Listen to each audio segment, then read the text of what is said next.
Folks, Black Star Network is here. Hold no punches. I'm real revolutionary right now. Black power. Support this man, Black media. He makes sure that our stories are told. Thank you for being the voice of Black America, Roland. Stay black. I love y'all. All momentum we have now, we have to keep this going. The video looks phenomenal. See, this difference between Black Star Network and Black-owned media and something like CNN. You can't be Black-owned media and be scared. It's time to be smart. Bring your eyeballs home. You dig?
Today's Thursday, November 7th, 2024. Coming up on Roland Martin Unfiltered, streaming live on the Black Star Network. President Joe Biden speaks for the first time since Tuesday's election that brought Donald Trump back into the Oval Office. We'll show you some of what he had to say. Also, journalist Eric Garcia from The Independent says he knows why Latino men helped re-elect Donald Trump. He'll be here to break down that issue. Also, diversity educator Jane Elliott. Oh, she's 90 years old, but she's got some thoughts about what the hell happened on election night.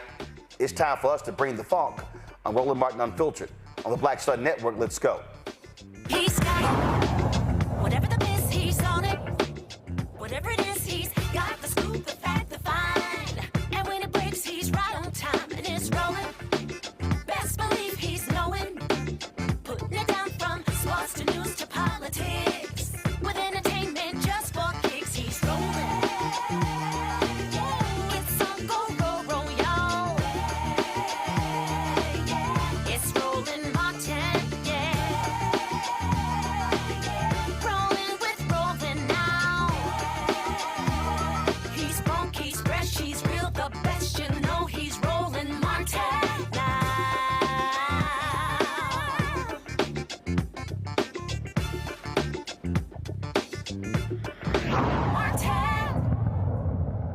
In 74 days, President Joe Biden will transfer all the powers of commander-in-chief to an absolute asshole.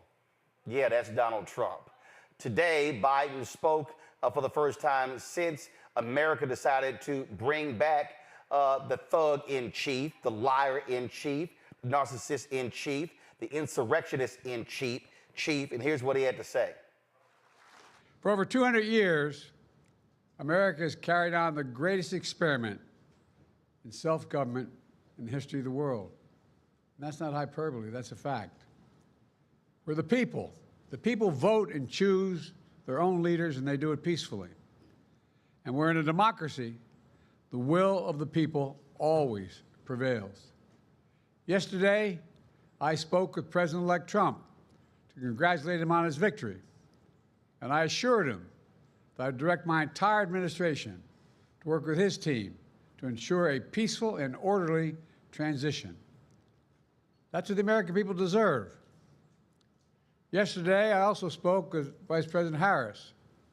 She's been a partner and a public servant.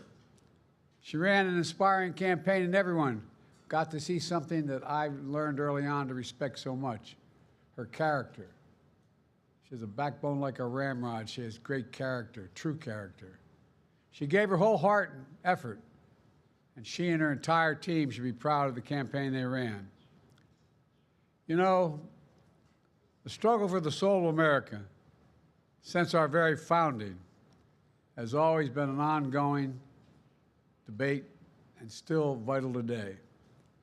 I know for some people, it's a time for victory, to state the obvious. For others, it's a time of loss. Campaigns are contests of competing visions. The country chooses one or the other. We accept the choice the country made. I've said many times, you can't love your country only when you win. You can't love your neighbor only when you agree. Something I hope we can do, no matter who you voted for, is see each other not as adversaries, but as fellow Americans. Bring down the temperature. I also hope we can lay to rest the question about the integrity of the American electoral system. It is honest, it is fair, and it is transparent. And it can be trusted, win or lose. I also hope we can restore the respect for all our election workers who busted their necks and took risks at the outset. We should thank them. Thank them for staffing voting sites, counting the votes, protecting the very integrity of the election. Many of them are volunteers who do it simply out of love for their country. And as they did their duty as citizens, I will do my duty as president. I'll fulfill my oath, and I will honor the Constitution. On January 20th, we'll have a peaceful transfer of power here in America. To all our incredible staff, supporters, cabinet members, all the people who've been hanging out with me for the last 4 years, God love you, as my mother would say.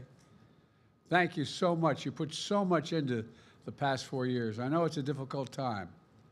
You're hurting. I hear you and I see you. But don't forget all that we accomplished.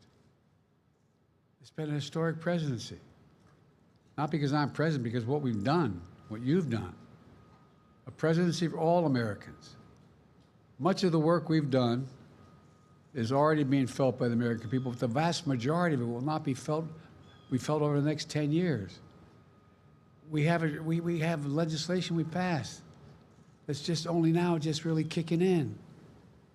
We're going to see over $1 trillion worth of infrastructure work done, changing people's lives in rural communities and communities that are in real difficulty because it takes time to get it done. And so much more it's going to take time, but it's there. The road ahead is clear, assuming we sustain it. There's so much we can get done and will get done based on the way the legislation was passed. And it's truly historic. You know, we're leaving behind the strongest economy in the world. I know people are still hurting, but things are changing rapidly. Together, we've changed America for the better. Now we have 74 days to finish the term, our term. Let's make every day count. That's the responsibility we have to the American people. Look, folks, you all know it in your lives. Setbacks are unavoidable, but giving up is unforgivable. Setbacks are unavoidable, but giving up is unforgivable. We all get knocked down. But the measure of our character, as my dad would say, is how quickly we get back up. Remember, a defeat does not mean we are defeated. We lost this battle. The America of your dreams is calling for you to get back up. That's the story of America for over 240 years and counting. It's a story for all of us, not just some of us. The American experiment endures. We're going to be okay, but we need to stay engaged. We need to keep going. And above all, we need to keep the faith. So proud to have worked with all of you. I really mean it. I sincerely mean it. God bless you all. God bless America. And may God protect our troops. Thank you, thank you, thank you. All right, folks, my panel, Law Victoria Burke, Black Virginia News, joining us out of Arlington, Dr. Greg Carr, Department of Afro-American Studies, Howard University, joining us from D.C., Dr. Niambi Carter, Associate Professor, University of Maryland School of Public Policy out of Washington, D.C. So 2016, I remember seeing this video right here of President Barack Obama, of course, welcoming Trump after the election. You know what I can't find, Lauren? I can't find any video of Donald Trump welcoming Joe Biden after the 2020 election. You know what I can't find? I actually can't find any video of Trump from the 2021 inauguration when Biden got elected. And so this is what we have. Democrats abiding by the systems, being gracious, being accepting, talking about the norms, and here you have an asshole who's coming back into the Oval Office who mistreated, degraded, wouldn't show up, wouldn't do different things, and Democrats are supposed to behave and do the right thing, and you got somebody who doesn't give a damn about any of that. Correct. And I think, I've been talking to a lot of people, I'm sure, as you have, Roland, the last few days, obviously, since Tuesday. And it is shocking to me, actually, how matter-of-fact the Democratic Party leadership is. I say the leadership, not the rank and file, because the rank and file is definitely aware of what's about to happen. I'm not saying that the Democrats in elected office don't, but they're way too calm. They're way too matter-of-fact. This party needs an overhaul at the top. They need an overhaul. They need somebody who is more RFK in their attitude. They need a Sonny Corleone type. They need an LBJ type. They need somebody who can deliver the LBJ treatment. They don't have that. And just in the thing that we see right now where the House is still being decided and the Republicans are putting out messaging that we've won the House, we're just waiting for the results to come in, and the Democrats are saying absolutely nothing. I mean, that's just such a great example of it. And to me, Biden's speech today is another example of why you need generational change sometimes. And I'm not a big fan of just generational change for the sake of generational change, because some of these older members are really good. But in this particular example, that speech today, to me, is so out of step with what we saw in the last, say, 2 weeks of the campaign from Donald Trump and of course, from J.D. Vance, who's calling the vice president trash, and the racism at Madison Square Garden and everything else. And you have to have a reaction to that. You cannot just go out there and act as if it's 1992 or 96 or something like that. And the Democrats have a huge problem with that. And it's getting old extremely fast. Here is, right here, Niambi, Mike Davis. This is the person who's often been talked about is going to be, let me see if I can get the video straight, who's often talked about as more than likely Donald Trump's attorney general. Listen to this. Let me just say this to Big Tish James, the New York Attorney General.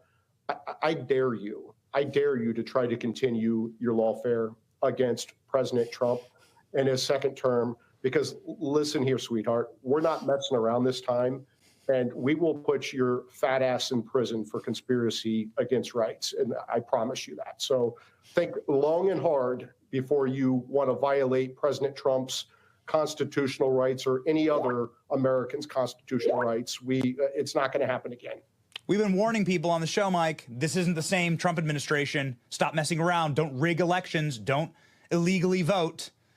Don't try the funny business, because we know the team this time, and they are not effing around. Oh, so now let's be clear. The reason, this is also Benny Johnson. How much money did Russia pay you, Benny? Also, how much money did they pay Tim Pool? Yeah, all of y'all. But here's also what's funny here, Niambi. They're whining about, oh, elections were rigged. I'm curious. The same Republicans who won on the same ballot, how did they win? But Trump lost. Oh, and remember on election day, Trump, law enforcement, cheating in Pennsylvania. He eventually wins. Oh, I'm sorry, what happened to those allegations? Oh, they just mysteriously went away. But again, this is what people better expect. The thugs are coming. The thugs are on their way. You're not going to have, in this administration, you're not going to have a Bill Barr who ain't, first of all, he's a nice thug. No. We're getting thugs. We're about to get criminals who are going to be running every major facet of the federal government. And guess what? America's like, sure, let's take it. Guess what? You're going to get it. Well, I mean, I think, the disrespect of Black women throughout this election cycle has been really maddening, shocking. I mean, I wish I could say I expected better, but you're exactly right, Roland. This time around, he has a better team. They know better what they're doing. They have no scruples. The guardrails are off. I mean, they actually view this election as a mandate.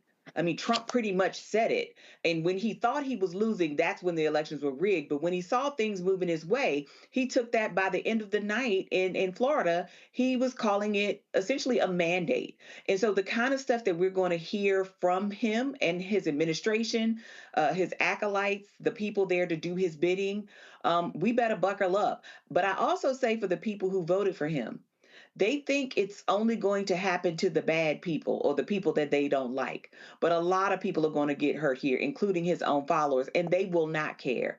There will be no recourse. There will be no redress, because this is the person you chose. It wasn't that they didn't vote for Kamala. They chose him. She didn't lose this election. He won. And he won because the politics of white male grievance and racism and patriarchy and misogyny and xenophobia and transphobia and all of that is always a product that you can sell very easily in this country. And I think we might as well just get ready. Just get ready for what's coming ahead, because it's going to be a dark, long valley. See, you know what? Here's my thing here, Greg, that Lauren was just talking about. Okay? Election was Tuesday. Right now, Democrats control the Senate. So here's what I want to know, Senator Dick Durbin. Are you going to get off your ass and say, oh, damn the blue slips? Confirm everybody. There will be mostly sunny weather. Are you going to confirm? Say, no. We running all the judges through. We're filling every single vacancy. No, not going to do that. No, it's not. No, because they might do that. Guess what, fool? They're going to have the House. They're going to have the Senate. They're going to have the White House. And let me remind Dick Durbin what happened when Mitch McConnell. There were in Wisconsin, Ron Johnson and Tammy Baldwin did not want to move forward with a federal judge. Mitch McConnell was like, whatever, run it. Mm-hmm. Democrats are playing a nice game. And it's, no, we're going to be nice. I mean, that's the game they're playing. And Republicans are like, oh, we about to be hardcore thugs. And folk better understand that. And this is what constantly happens. So all the people who keep saying that,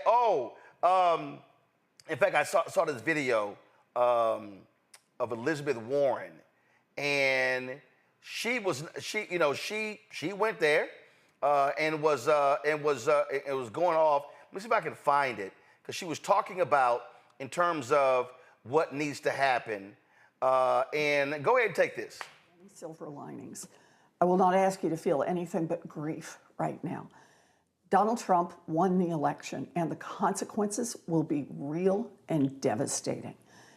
But I'm reminding myself and you that on the road ahead, there will still be opportunities to fight back. I can't tell you that we will win all of those fights. I can't tell you that we will win most or even any of them. But when we arrive at each of those moments, we will face a choice to give up or to press forward. The far right wants us to feel powerless. Extremists are counting on apathy, cynicism, heartbreak, or all of the above as their rocket fuel. They are counting on us to point fingers at each other and to lose trust in our ability to ever make change. I absolutely refuse to give them that satisfaction. We will continue to fight for each other. Look, 8 years ago, in the dark days when Republicans took full power in Washington, I thought the Affordable Care Act would be gone with the snap of a finger. But the American people rose up. Activists like the late amazing Adi Barkan and countless others put their bodies on the line, quite literally. They made their voices heard.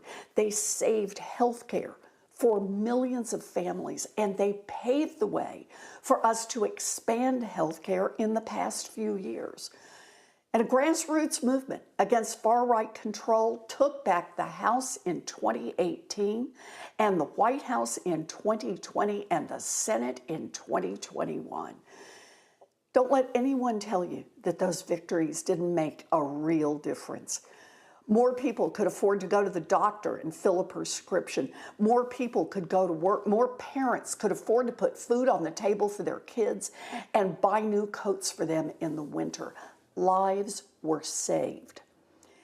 As the far right works to roll back what we've achieved, they'll hope that we don't have the stomach to push back anymore. But we can choose to prove them wrong. We need each other. We take care of each other. And please, take care of yourself. Take the time you need right now to be angry, hurt, confused.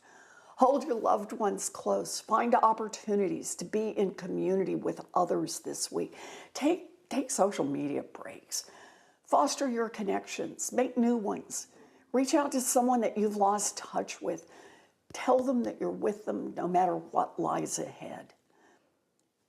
Now, she wrote a piece, Greg, in Time, and she said that Chuck Schumer should be using every second. She says Senate Majority Leader Chuck Schumer must use every minute of the end of the year legislative session to confirm federal judges and key regulators, none of whom can be removed by the next president. That's how you respond. You use your power until the last second. Right. Where are mentioned in cinema? I don't know where in the hell they are. I think they're still in the body, right? Yeah. So, yeah, their masters will call them and tell them to block that. Not that they shouldn't try. God bless Elizabeth Warren and her fantasy world. And I hope that she will be able to rally her constituents to do that. There are two distinct visions, I think.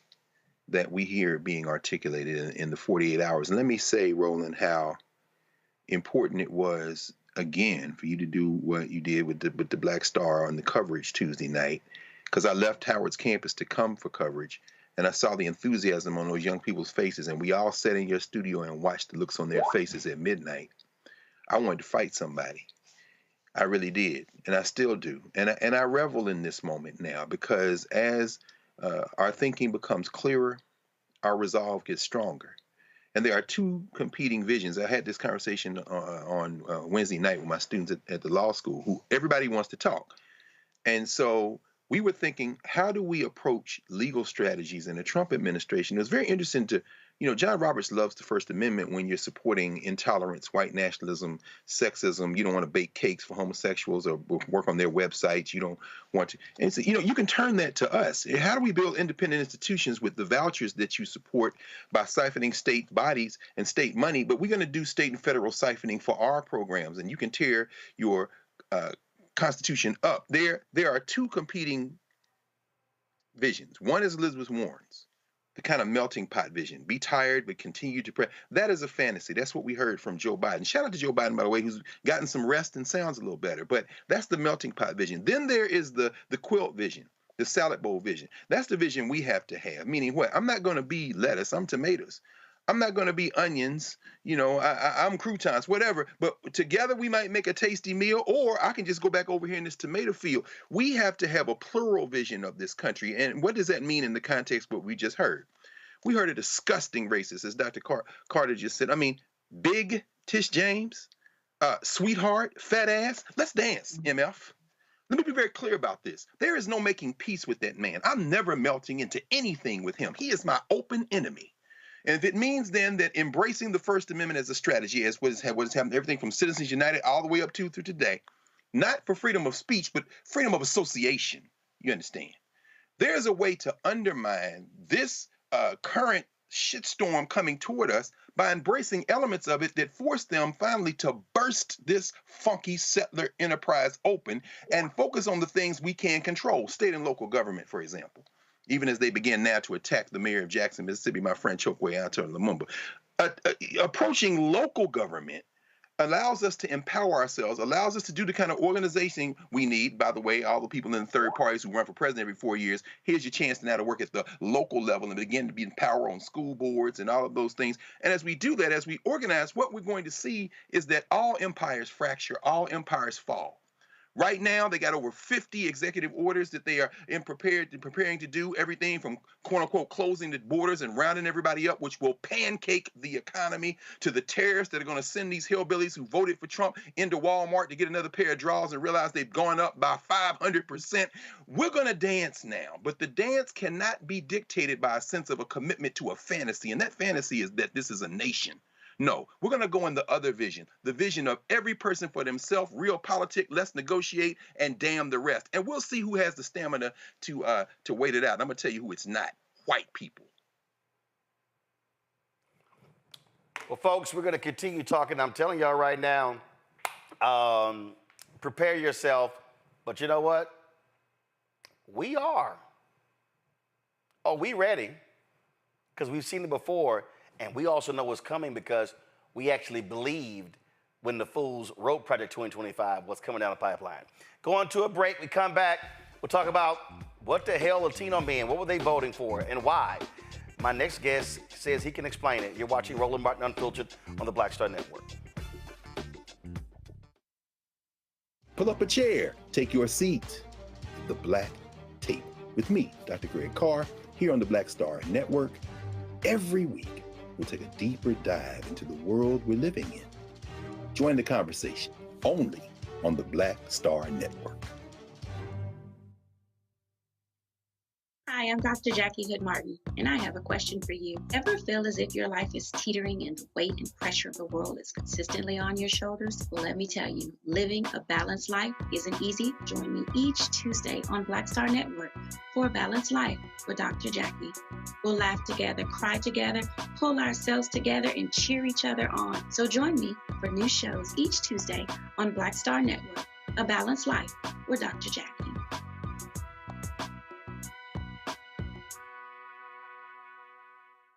Hatred on the streets, a horrific scene, a white nationalist rally that descended into deadly violence. White people are losing their damn minds. As an angry pro-Trump mob storms the U.S. Capitol, we've seen shooting. We're about to see the rise of what I call white minority resistance.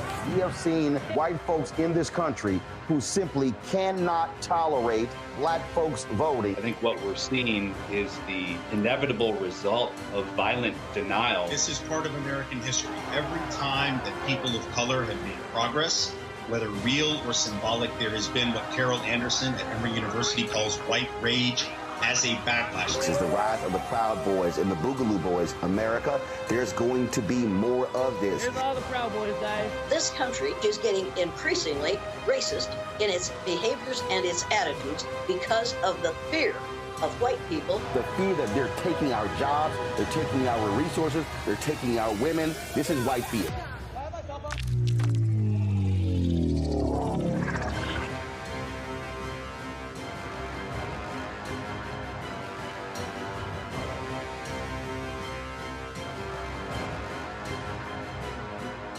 This is Motown recording artist Kim. You are watching Roland Martin Unfiltered. That boy, he always unfiltered though. I ain't never known him to be filtered. Is there another way to experience Roland Martin than to be unfiltered? Of course he's unfiltered. Would you expect anything less? Watch what happens next.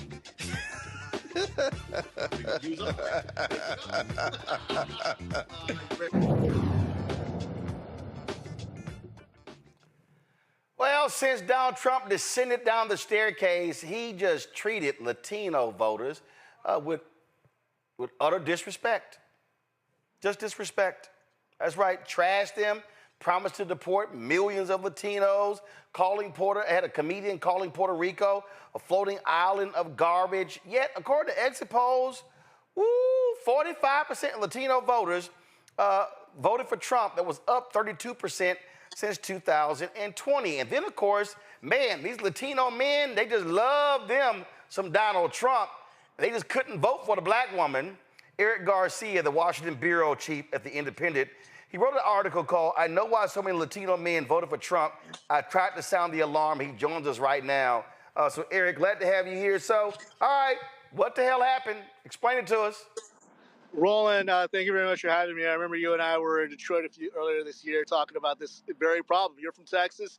You know that Latinos voting Republican is not uncommon at all. Latinos voted for George Bush. They vote for Greg Abbott. My mom grew up in California. She loved Ronald Reagan.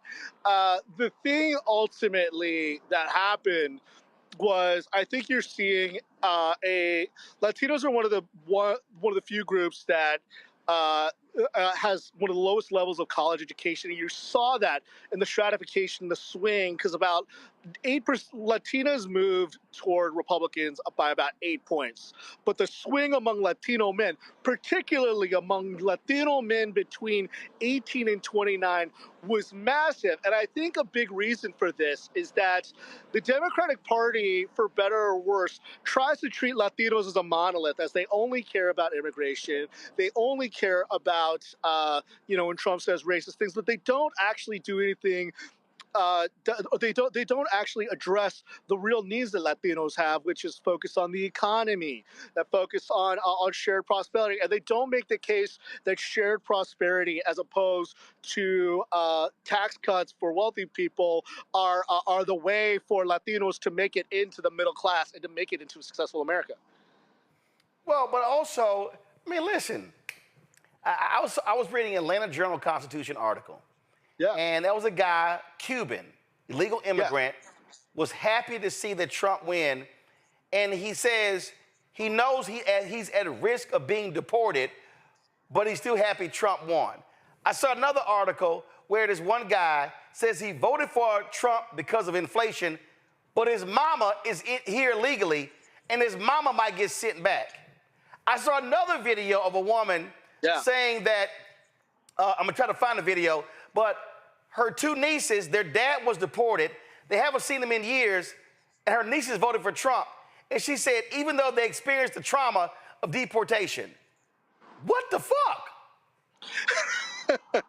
I mean, it's one of the most bizarre things. I think it shows that for a lot of Latinos, it shows that, for a lot of them, it's important to remember about only a third of Latinos see themselves as people of color. A lot of them see themselves as white, particularly Cuban Americans, particularly a lot of Latinos and Mexicans in Texas. I'm sure that you know this. Being in Texas, a lot of Mexicans, they sound like Rick Perry when they talk, but they see themselves as exempt or unique or people who are not going to be affected by by these kinds of mass deportations, even though, as we see, that Stephen Miller, who is Trump's big confidant on immigration, is saying that the denaturalization process is going to begin, that they not only are going to begin deporting naturalized people, but they're going to get in the process of removing people's legal status. But I think a lot of it is that they prioritize the economy. Unfortunately, even if they don't recognize that they're not going to be the ones to share in the prosperity of this, and they also think that they're going to be kind of the exempt from the deportations. Well, let me tell you something right now. If that dude's mama gets deported, guess what? That's on him. And I'm gonna play Scarface's No Tears. I'm being real honest. A lot of these people, Eric, who voted for Trump, I'm sorry. I'm not gonna have any tears for you when you're like, oh my God, I didn't think it was gonna happen to me. Well, who the hell will you think he was talking about when he said, I'm deporting 11 million? Yeah. I mean, the same thing could be said about how a lot of white, non-college educated voters have been the ones who have borne the brunt of the slashes into the social safety net, and yet they continue to vote Republican. We see this consistently that people who do benefit from Democratic policies consistently vote for Republicans, and it looks like Latino voters are going the way of a lot of white working class voters who benefit from Democratic policies, but still want to see themselves as exempt or don't want to see themselves as like those other types of people. Well, I think you said it and we also have to own up to this. It was going back to 2012. I remember there was this conversation, and I was at CNN, and it was about white Latinos. Yeah. And I remember we were on a call, and they were grappling with how to deal with this topic. And there was one of the white CNN executives goes, "There's no such thing as white Latinos," and somebody on the call said, "That's not true. I'm one of them." Yeah. So one of the CNN staffers said she saw herself as a white Latino. So when we talk about that by 2043, the nation will become a nation majority of people of color in 2043. Not really, because when you have a lot of Latinos who consider themselves to be white or white adjacent who want to assimilate, then that's just an extension of whiteness. Yeah, absolutely. I mean, we can even look at let's even go back to the beginning of the 20th century. Look, my stepdad came from an Irish American family, and for the longest time, as you know, Roland, a lot of there were a lot of Germans who moved to Texas, and initially Germans were not seen as initially white. There were a lot of Italians and Poles who moved to the United States, at the turn of the 20th century, and they were not seen as white. In fact, one of the reasons why we restricted immigration in 1924, 100 years ago to this day, under the Johnson-Reed Act, was because people didn't want to have Italians and Poles and Catholics. And guess what? Now Italians, Poles, Irish, Germans, guess what? They're all seen as white. And it is very possible, and I've said this for the longest time, the ultimate question for American politics, the defining question, is whether Latinos are going to wind up being seeing themselves continually as people of color, or whether they're going to be incorporated into whiteness in a very similar way that Italians and Poles and Germans and Irish were seen at the turn of the 20th century. Well, I'm going to tell you right now, I can guarantee you this.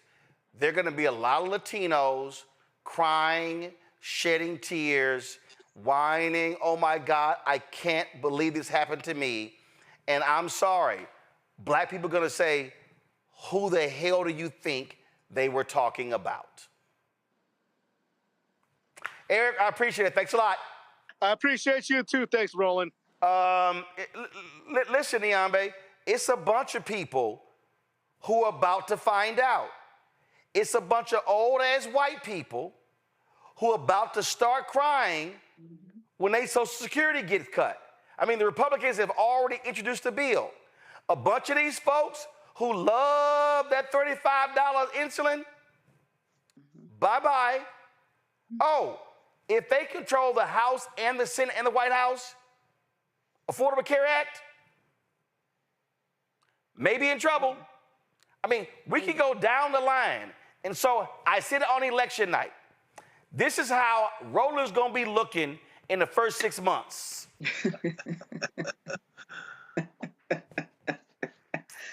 Well, I mean... And they're gonna be asking, how do you feel? What's for lunch? Yeah. Because again, these are the three, black women, American Jews, black men, top 3 voting folks for Kamala Harris in this election.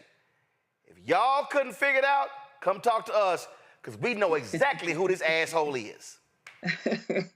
Well, I think we're going to be saying, don't talk to us because we tried to tell you. You didn't want to listen. And I think that's the thing, you know, black women for so long have been the canaries in the coal mine. We've been the one putting our fingers in the dam, trying to hold this thing together. Everybody else is sort of going out for self. And I think it's something important that Greg said earlier, which is, you know, trying to make community with people who don't even see you as fully human is the end of a conversation, not the start of one. And I think what we're seeing here is that when you look by nationality, all Latino people aren't the same, right? There are some groups that vote more like black people. The problem is those groups may not be in the majority or not in the majority for long.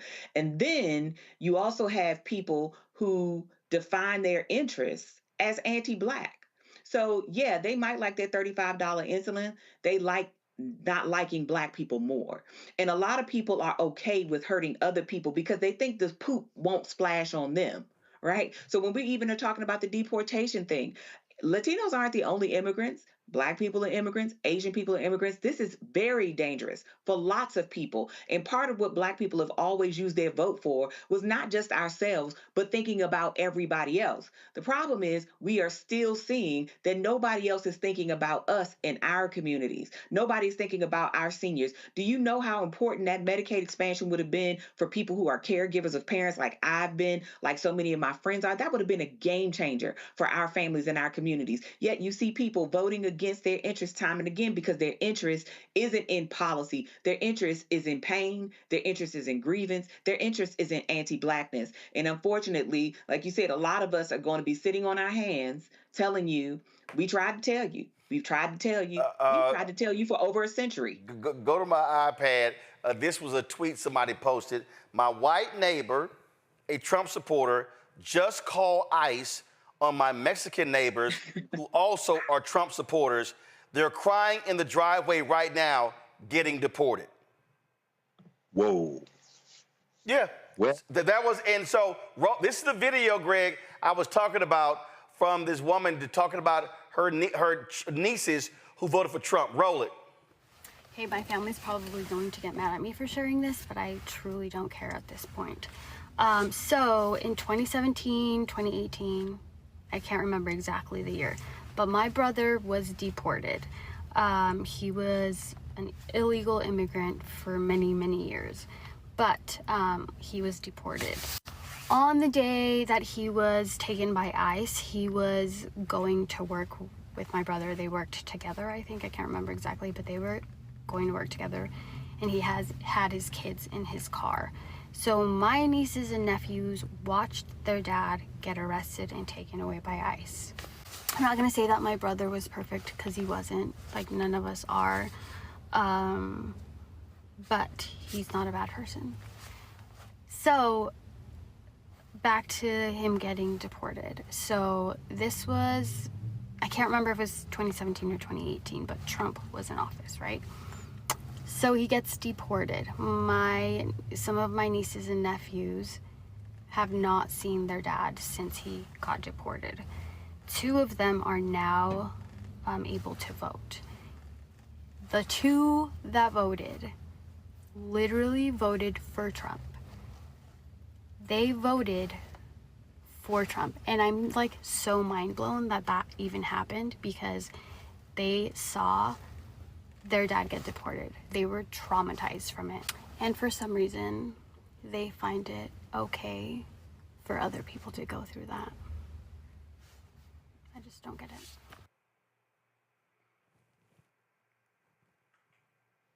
Tell you, man. Greg? Well, hey, you know, Roland, I knew Frances Cress Welsing. And for years, Dr. Welsing would talk about the fear of white genetic annihilation. And people would dismiss her. Well, not everybody. Many people didn't. I'm only raising the specter of the things that Frances Cress Welsing talked about, things that Public Enemy, you know, Brother Rittenhauer, Chuck D, put on the title of one of the albums, Fear of a Black Planet, as you have written, White Fear.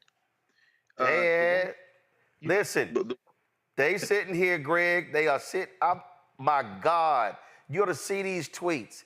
You ought to see these people, like, they calling the cops right now. Of course they are. But the beautiful thing about it, and this is why there will be some pain. And I you know, I was in class this afternoon with these young people, and one of my students, you know, this is Howard, so and Niambi knows this. For the many years she taught on the faculty, Niambi, you know what I'm talking about. If you get a class over 10 students, you're going to have some African people whose parents came from somewhere else, or they came from somewhere else. It's literally the globe. And this child, Haitian, parents both teachers, 17 members of their extended family here in the United States working, some working several jobs, a couple getting nursing licenses, came here to work, all legal.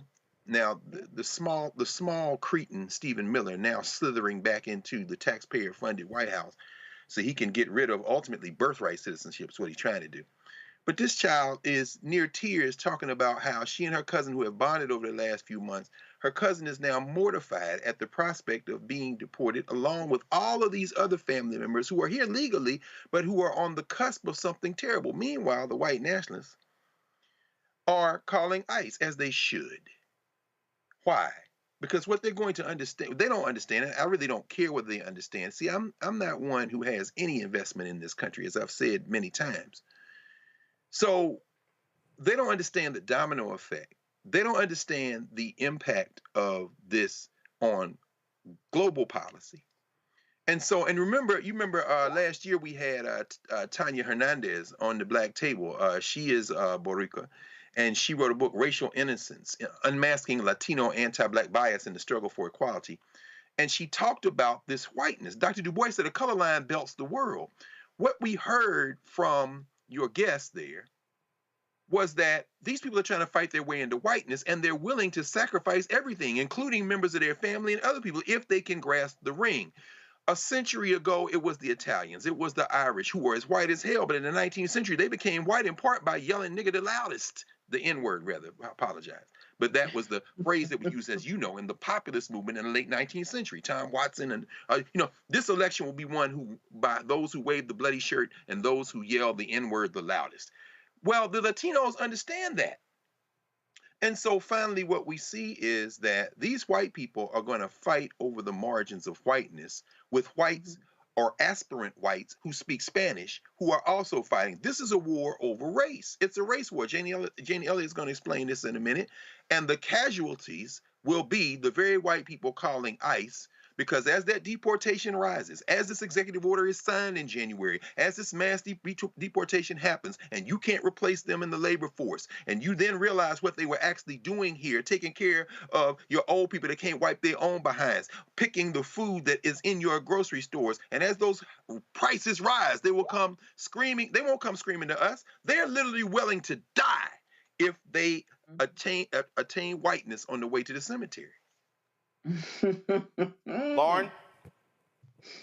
Yeah, I mean, I think that and I'm sure for Greg this is certainly true, but for both of our academics on the show, this is certainly true. I mean, we need to get out of shocked mode about the fact that, you know, at the end of the day, the American voters wanted this person. They wanted this archetype that they've wanted for so long.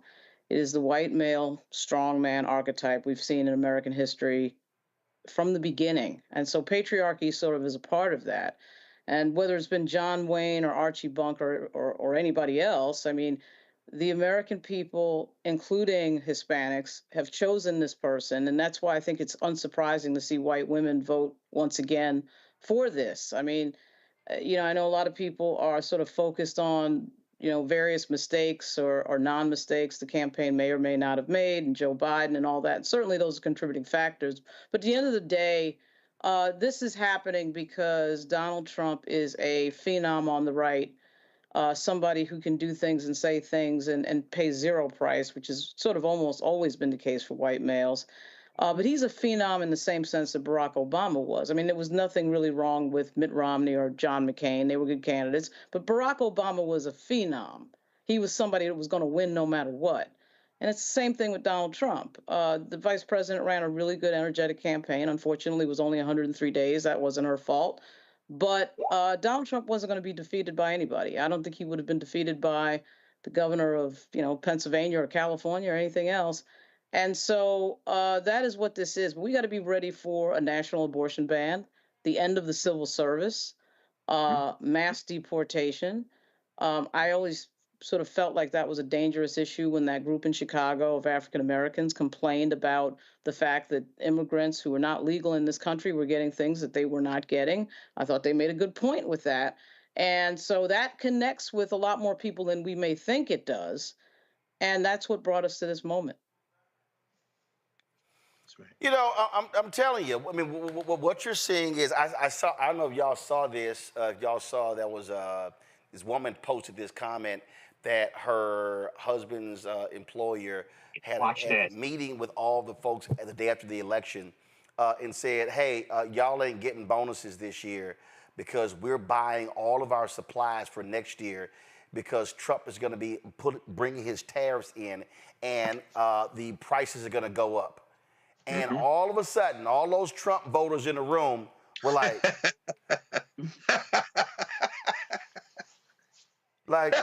we're not getting our bonuses? No, you're not getting your bonuses. I'm telling you, Niambi, these people don't understand. They are about to see for real the consequences of who you vote for.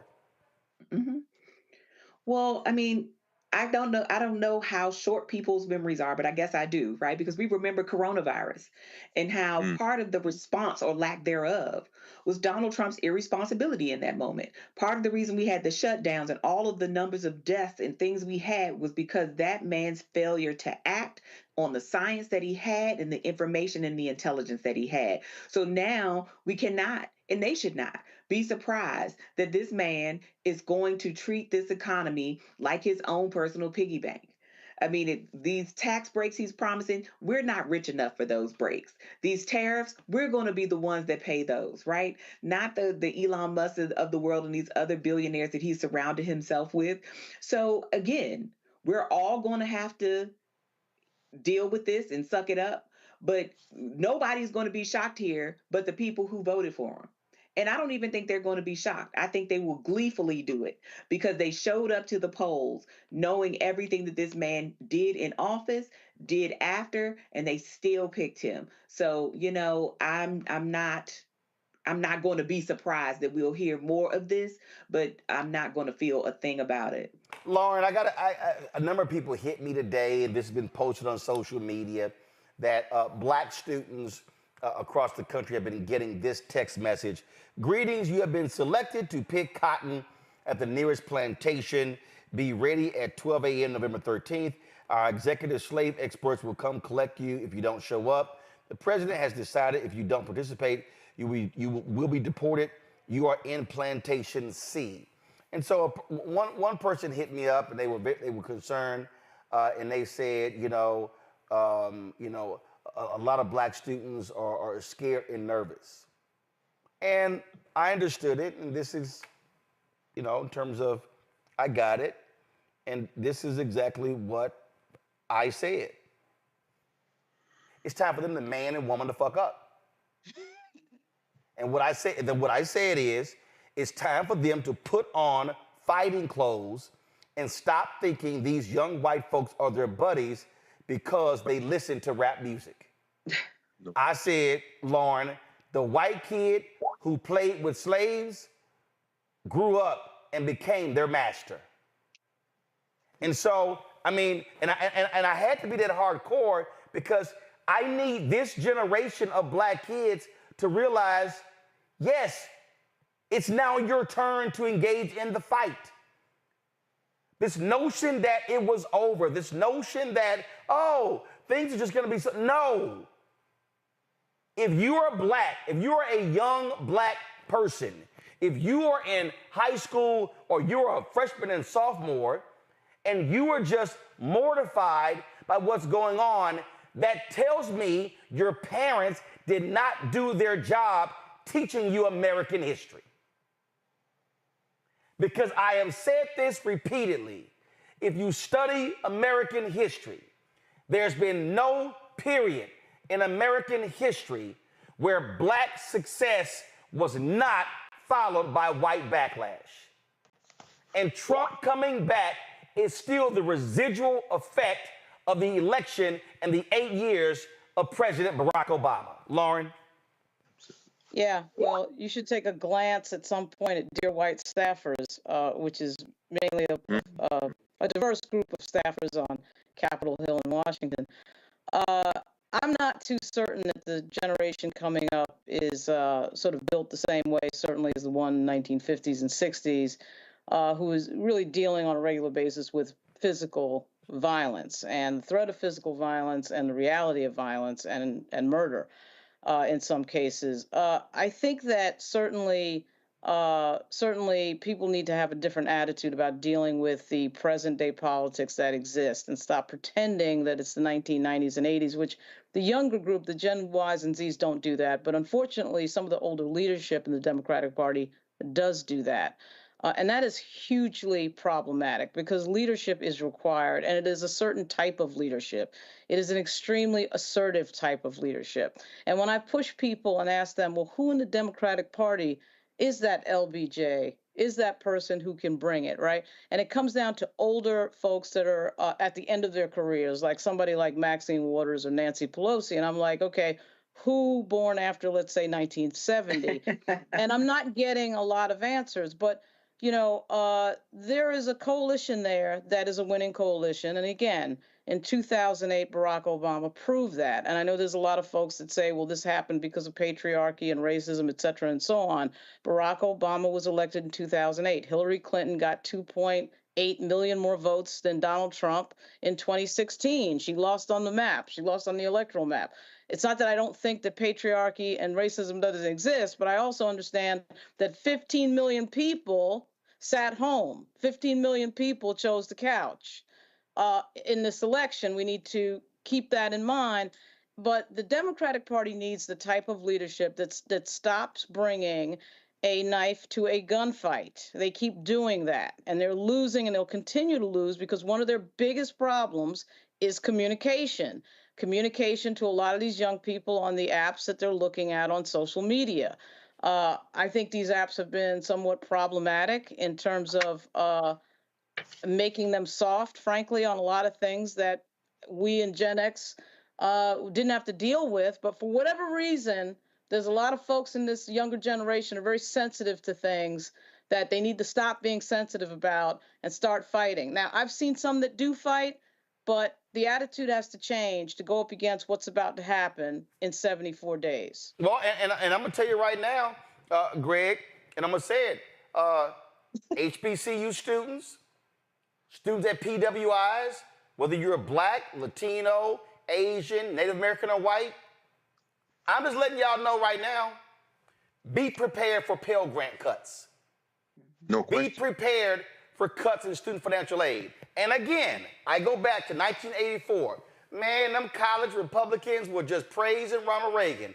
And damn near 2-3 weeks later, when he cut student financial aid, they asses were crying on national television. Well, guess what? It's going to be a whole bunch of white kids running around hollering Trump, Trump, and some black folks rocking a MAGA hat. Oh my God, what do I do? He cut my financial aid. Well, they told you dumbasses what they were going to do. So, hello. Absolutely. Absolutely. I think we all would observe that circumstances go a long way towards shaping how young people come to full maturity. The circumstances of the 1950s and 60s, the murder of Emmett Till and just the racial terror, the physical racial terror, shaped the generation that became the Student Nonviolent Coordinating Committee. I was born in 1965 when Vice President was at Howard. I was at Tennessee State. The anti-apartheid movement, early hip hop, that foundation, it shaped that. Most of the young people that we're dealing with, and Albie and I, and you see, your nieces just graduated. They were born after the year 2000. They were born late 90s, early 2000s. And closer to now, the circumstances haven't emerged. The age of Obama was an age of pretty much good feelings in a certain kind of working class or striving class up through the so-called upper class in the black community. As I said, the last couple of days listening with students and being in conversation with them, I'm a Pan-Africanist. I believe in the African world. And to hear young people whose people came from Jamaica, or the Virgin Islands, whose people came from Trinidad and Tobago or Nigeria or Ghana, say as they were gathered in that yard on Tuesday night, as some students were weeping, they began to weep too, or they began to express, their rage. They began to express their anxiety. And it wasn't based on where they came from. Why am I bringing that up? They did mention that email today. I hadn't seen it. Texas A&M was evoked as one of the places that, they have friends all over the places, including many of the white schools. Clemson, Alabama, Duke. Absolutely. And my thing is, you have to be careful when you strike a rock, because it doesn't take much. Remember during COVID, when the persecution of those who wanted to kneel threatened to raise a whole slave rebellion in the NFL. When you strike the right one, then it can become infectious very quickly. So let's say in Alabama that email goes out, and let's say a 5-star recruit says, I'm not playing for Alabama, and then one from Auburn says, me neither, and then somebody from the University of Georgia says, F the University of Georgia, I'm going to Fort Valley. And before you know it, a whole ass slave rebellion, except this time there is no Joe Biden in a delusion world to say, you can't love your country only when you win. Brother, I ain't never loved none of this. Y'all understand that these boys are at these schools, and these young people, women are at these schools playing basketball because of what they think they can do for them. But enough can become enough. Never be surprised when something happens that sets off a movement. Finally, send that email. Watch some of these young people say, oh, the truck, what time it'll be here? Come on, meet me here. And what you're going to see is I am willing to bet on these young people. These white boys ain't ready to dance when they hit a rock. You hit the right movement, we're going to see something else. And that's going to unify us more quickly than the age of Obama, when we were looking for differences between each other. You know what unifies black people more than anything? The common thread of whiteness when it evokes and hits the right key. Y'all better mess around. You're going to see some people in the SEC losing every game, and Grambling and Southern will fill up the damn New Orleans Superdome on the way to the NC2A National Championship. And what y'all going to do then? Well, hold tight 1 second, folks. Y'all might want to buckle up. Coming up next, we'll have the great Jane Elliott joining us next. She's got a few thoughts about this election, and I can't wait to share them next. Folks, support the work that we do. Look, I told y'all, ain't no millionaires, billionaires supporting us. The right wing, they have invested a ton of money into a digital media ecosystem. And they funded it, and you saw it play out in this election. And so your support is critically important. Listen, I've been talking to advertisers, but they scared. And I'm telling you right now, these major companies are going to be even more scared supporting folk who don't support Donald Trump. And so your support is critical. And so you can support our work. Now, remember, I told y'all Cash App changed their damn policies. They made it extremely hard for you to be able to give via Cash App. And so we're still working on that. But if y'all can support us right now, PayPal is rmartinunfiltered. It's paypal.me/rmartinunfiltered. Send your check and money order, P.O. Box 57196, Washington, D.C. 20037-0196. Venmo's RM Unfiltered. Zelle, Roland at RolandSMartin.com. Roland at RolandMartinUnfiltered.com. We'll be right back. Hatred on the streets, a horrific scene, a white nationalist rally that descended into deadly violence. White people are losing their damn minds.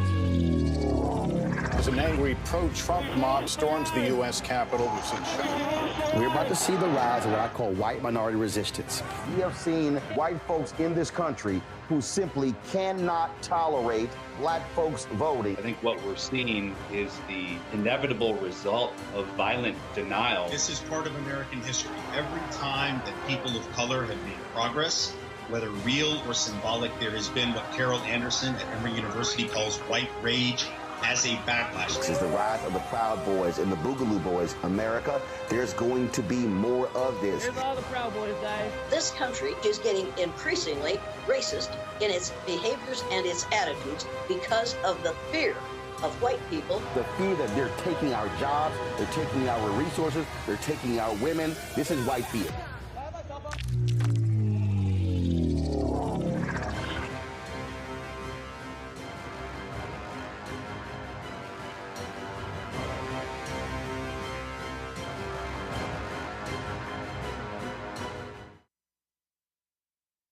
Hi, I'm Dr. Jackie Hood Martin, and I have a question for you. Ever feel as if your life is teetering and the weight and pressure of the world is consistently on your shoulders? Well, let me tell you, living a balanced life isn't easy. Join me each Tuesday on Black Star Network for A Balanced Life with Dr. Jackie.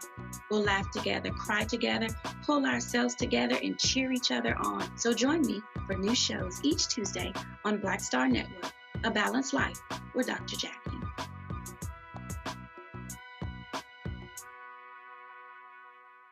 Pull up a chair, take your seat at the Black Table with me, Dr. Greg Carr, here on the Black Star Network. Every week, we'll take a deeper dive into the world we're living in. Join the conversation only on the Black Star Network. Black Star Network is here. Oh, no punches! I'm real revolutionary right now. Thank you for being the voice of Black America. All momentum we have now, we have to keep this going. The video looks phenomenal. See, there's a difference between Black Star Network and black-owned media and something like CNN. You can't be black-owned media and be scared. It's time to be smart. Bring your eyeballs home. You dig? This is Tamala Mann. And this is David Mann. And you're watching Roland Martin Unfiltered.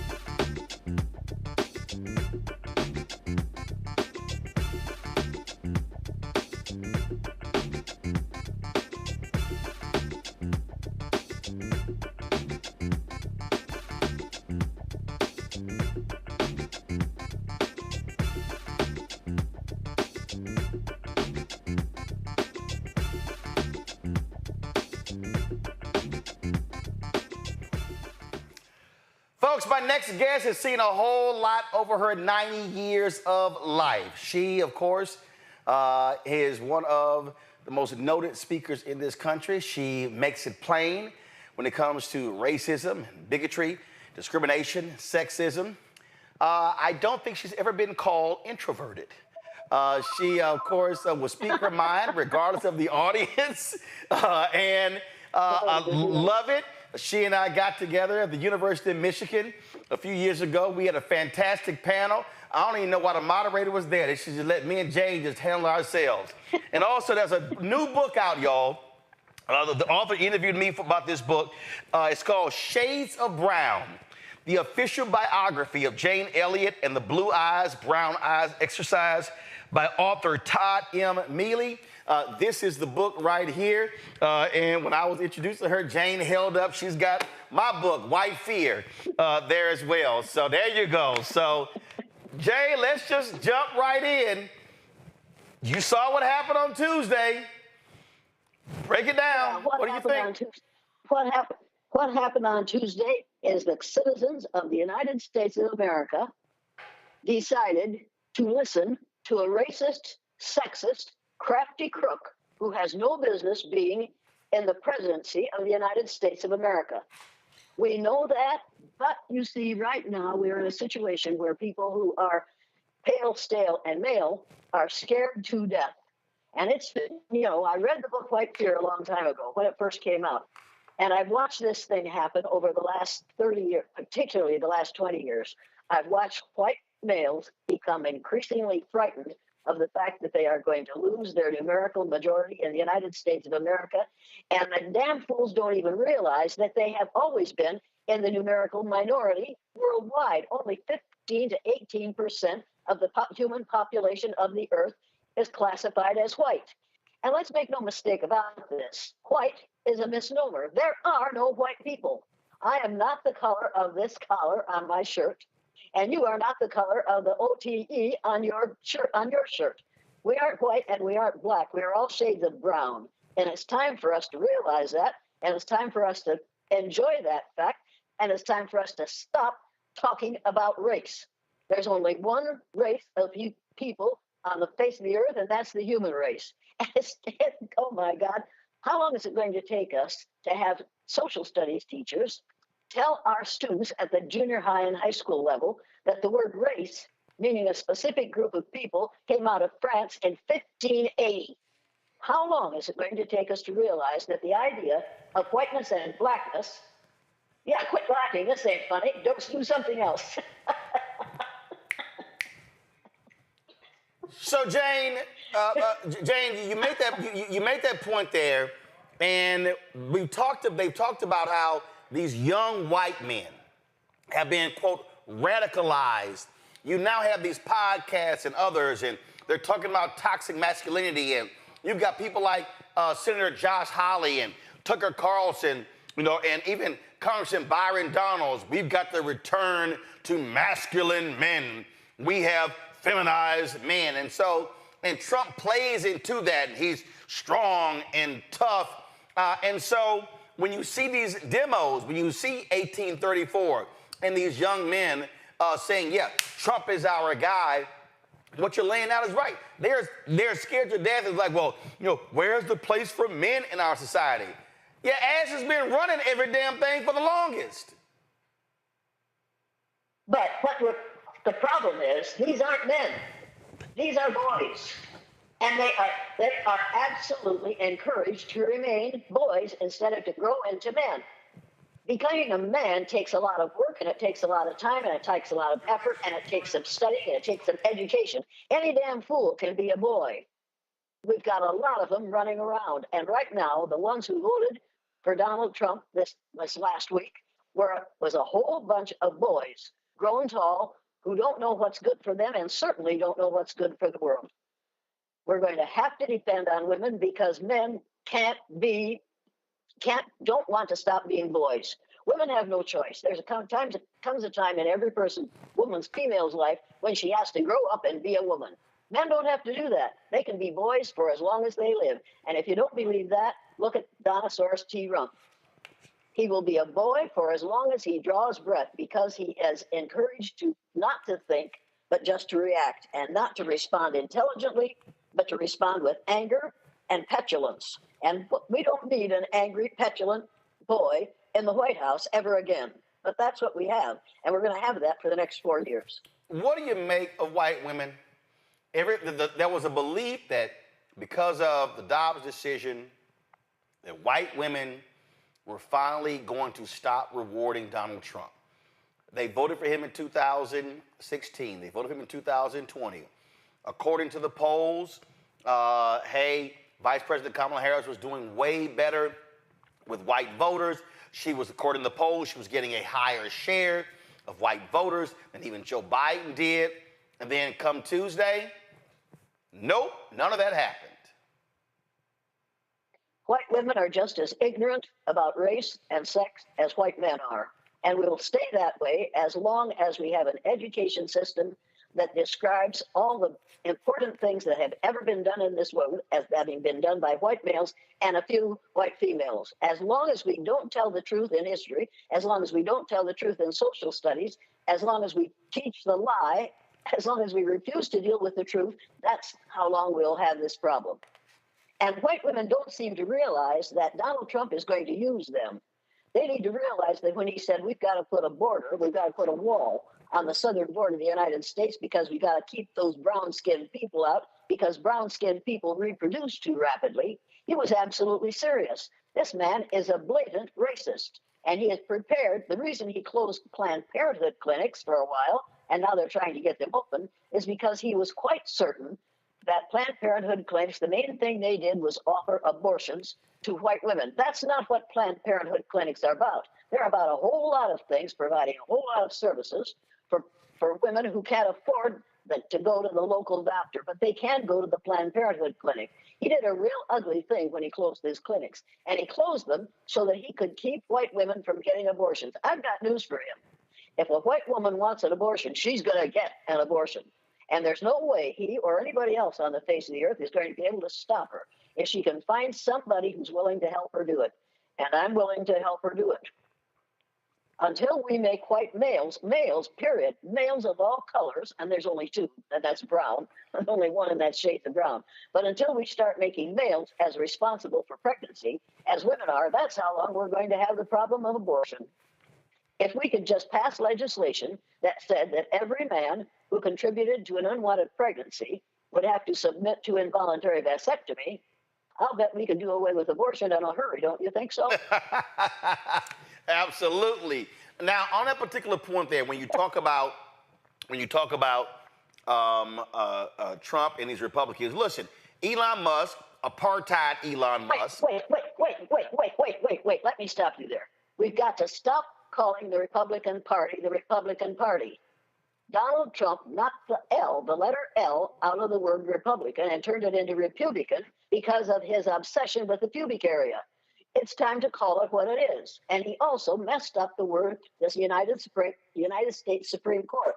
It is now the United States Sperm Court, because all he and his recent appointees to that court are interested in is sperm cells and what color children they will be produced by their use. It's time to change the language to fit the situation. These are Republicans, and it's a sperm court. Okay, what were you saying? First of all, no, go to the shot of Greg, Henry Switchin. Greg Carr was sitting there, and Naomi Carter was sitting there. Their mouth was wide open, cracking up when you said that. I'm going to go to them in a second. But here's the thing right there that you're talking about. Are their ears, are their ears open? Oh, we yeah. got to open our ears. We got to open our ears and then open our mouths to say something that makes sense. And Republican Party makes sense. Republican doesn't. Donald Trump isn't interested in the public arena. He is interested in the pubic area. Let's call it what it is. You talked about, again, Trump and Planned Parenthood, and you got apartheid Elon Musk, and he is always tweeting. He's always tweeting about, the population drop, the lack of birthing babies. These folks, what they want is simple. They want white women to shut up, stop going to college, stop taking jobs, lay down, have babies, and just reproduce. Because this is all about fear of losing the white majority. They're going to lose. They might as well give it up because they're going to lose. Number one, let's stop calling Elon Musk Elon Musk. I taught dyslexic students for years, male dyslexic students. If you move the letters in his name around, you come up with lone scum. And that's what he is. He's lone scum. He is scum. We need to realize that, and we need to stop admiring him because he is able to make so much money off the efforts of other human beings. It's time to give that up. You also need to know that women have the right to decide what to do with their bodies. No man had better tell me or any other any other intelligent woman what to do with their body. Until you can produce a child by birth, as I can, don't tell me what to do with my body. But women have the right to say, no, absolutely not. This will not happen.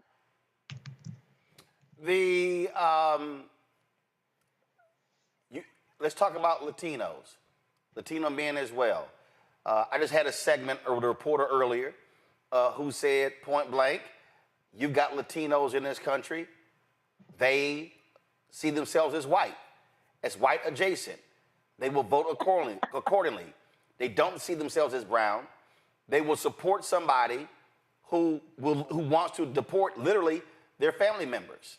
Absolutely. Go ahead. Because they have been brainwashed to the idea of the rightness of whiteness. There are no white people. We are all shades of brown. We have to realize that those Latinos are just as brown as all the rest of us, and they came from the same place that you and I did. We all came from a country on the continent of Africa. We all started out brown, and it's time for us to realize that all human beings are shades of brown. And I cannot understand why, I do too, I understand why Latinos are calling themselves white, because that's a way to get over in this country. If you can prove that you have white ancestry, you're going to be all right. But what they don't realize is, in the very, very near future, being able to prove that you have African ancestry is going to make you all right, because we are all originally from a country on the continent of Africa. We've got to get over the idea of the rightness of whiteness. It came up during the Spanish Inquisition and should have been destroyed immediately. We've only had to deal with this for less than 500 years. It's time to give it up. We're going to take a quick break and come back. You know what? I'm not going to go to a break. Let me just go ahead right now. Forget the break.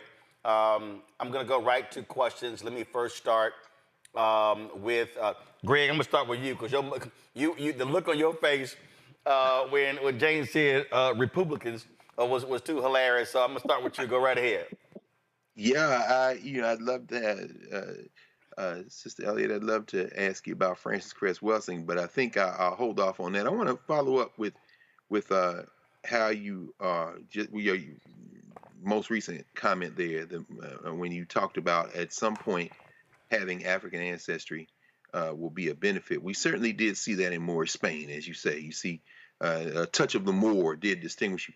How would that reversal happen in the racial binary that we have today, particularly since whiteness is a global phenomenon, and in places like, Southern Europe and other places where it's clearly mixing that is going on there for 1,000 years, it hasn't translated into any benefit for Black people. How do you see that reversal happening? Because we have been brainwashed by our education system to the idea of the rightness of whiteness. There are no white people. We've got to get over the idea that people came from, and just this week I got a letter from somebody who said, after all, white people were here first. They came from Europe and they were here first. And I thought, oh my God, what are we going to do about this? People, all you have to do is trace your ancestry back as far as you can, and you'll find that every one of you have ancestors who came from a country on the continent of Africa. If they didn't, they came from another planet. Every human being on the face of the earth came from a country in Africa originally. You go to church on Sunday, or you go to whatever you worship on Sunday. If you're a Christian, you go and you look at a picture up behind the minister, or whatever it is you're calling your religious leader, and you'll see a man who looked nothing like what Jesus Christ looked like.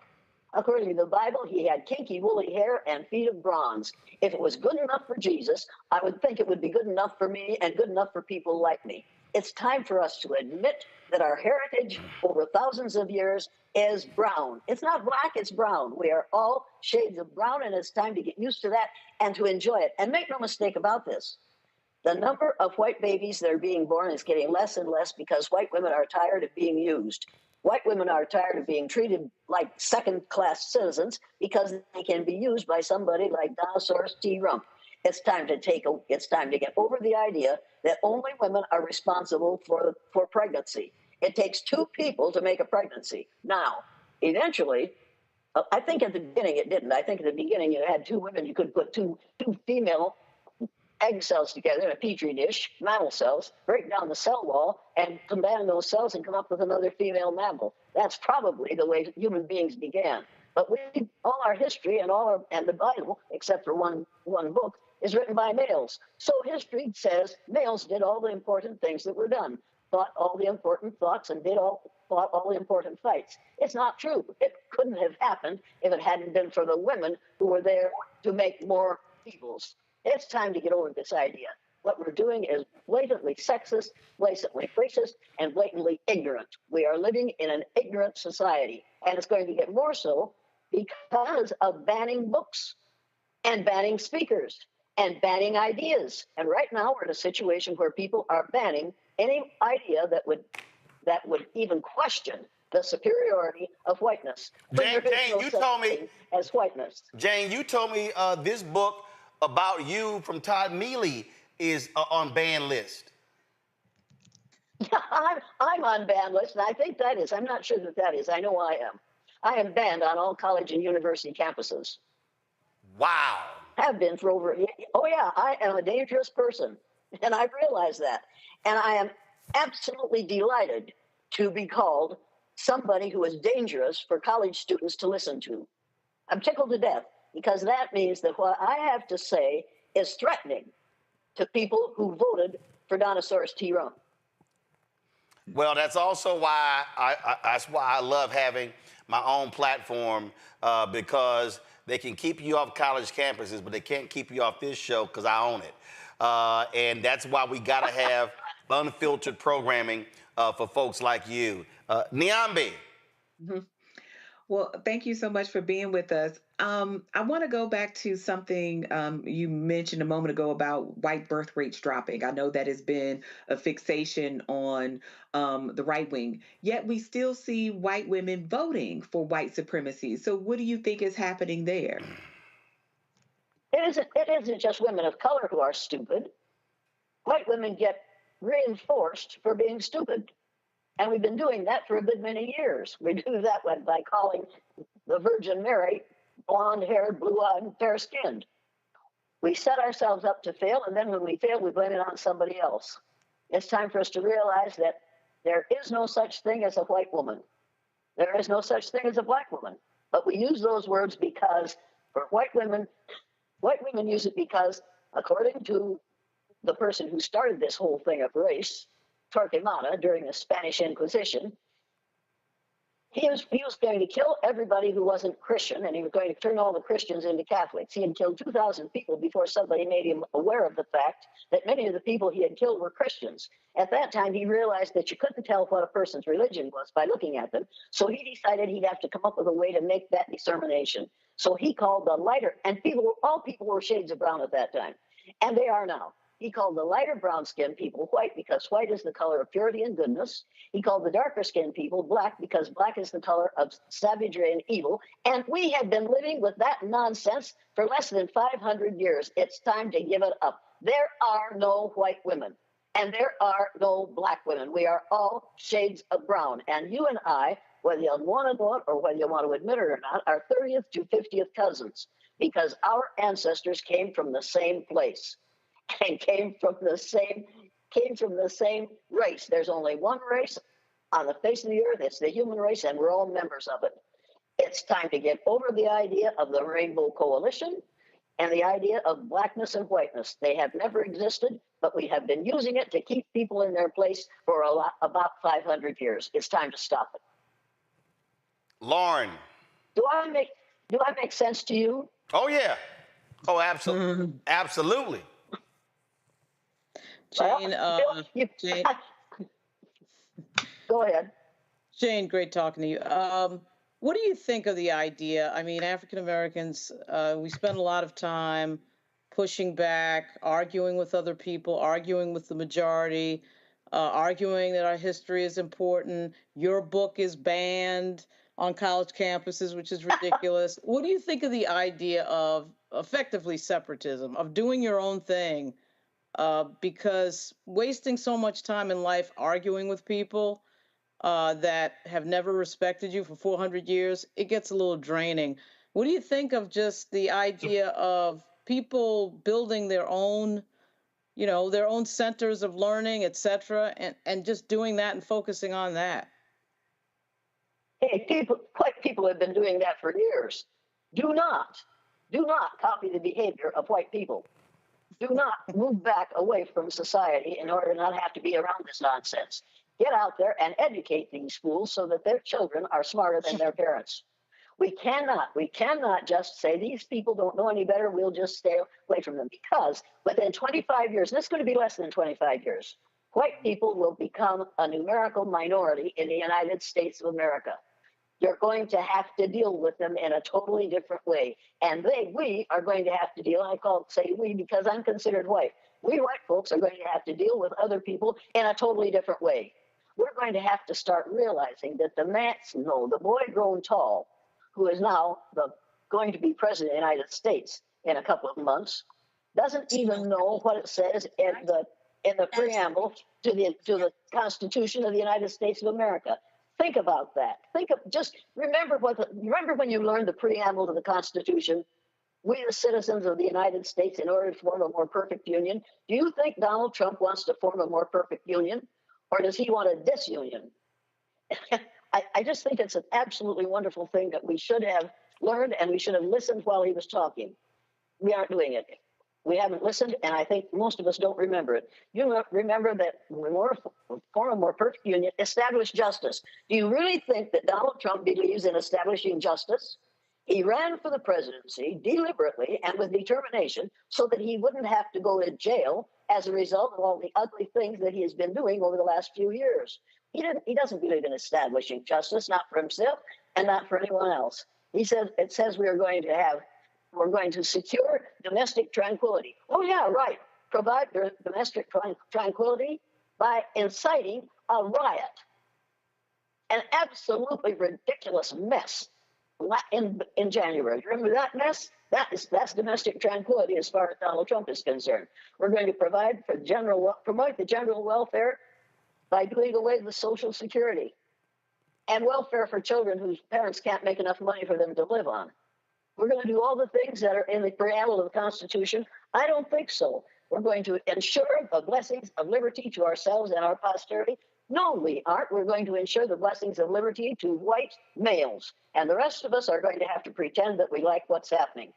Finally, a whole lot, but not enough, white women have decided we are not going to do this anymore. We aren't going to play this game anymore. This game has been killing women for long enough. It's time for us to refuse to put up with it anymore. And it's doubly time for women who consider themselves black but are brown. They're browner than I am, and I'll never be as brown as you are. But I have the right to see you as brown and to see me as brown and to see all of us as having come from the same continent, a country on the same continent, and be blessed to have cousins that look like you and that look like this gentleman who's sitting here. This has been him coming back. Republicans taking control of the Senate. They're leading in a number of House races. They'll be in control of picking federal judges. Those are lifetime appointments. You've got the pot right now. It's 6-3 on the Supreme Court. 6-3 majority on the Supreme Court. You've got talking about potentially Alito Thomas retiring. What do you say to people who are despondent, who say, my God, they're going to be running everything? What do you say to those folks who are thinking about just giving up? Look, I remember when Donald Trump gave his inauguration address 8 years ago, and I thought at the time, my God, this is Hitlerian. And I thought, Jane, you're exaggerating. This isn't Hitlerian. And then I got the book, When at Times the Mob is Swayed. And you need to hear just this paragraph. It says, we know from Ivana Trump's now sealed testimony at Trump's first divorce trial, backed up by her lawyer, Michael Kennedy, and from the president himself, that for years, a younger Donald Trump slept with a book of Adolf Hitler's collected political speeches, published in 1941 as My New Order in a locked cabinet at his bedside table. Ugly and appalling as they are, those speeches are masterpieces of demagogic manipulation. People, what we're dealing with is what I remember from the time I was born. I was born in 1933. And from 1933 until 1945, I listened to my father ranting about what Adolf Hitler was doing in Europe and in Germany. And it was had planned to do with the United States. And here I am at the age of 90, listening to the same demagogic bullshit out of the man who is going to be president of the United States in a couple of months. We have to realize that we defeated Hitler, and we will defeat this man. It won't take 4 years. He'll be in office for 4 years. But think of it this way. He's an old person. I'm older than he is, but he's an old man. And he's not going to live a whole lot longer. We're going to have to outlive him, and we're going to have to refuse to go along to get along while he is the president.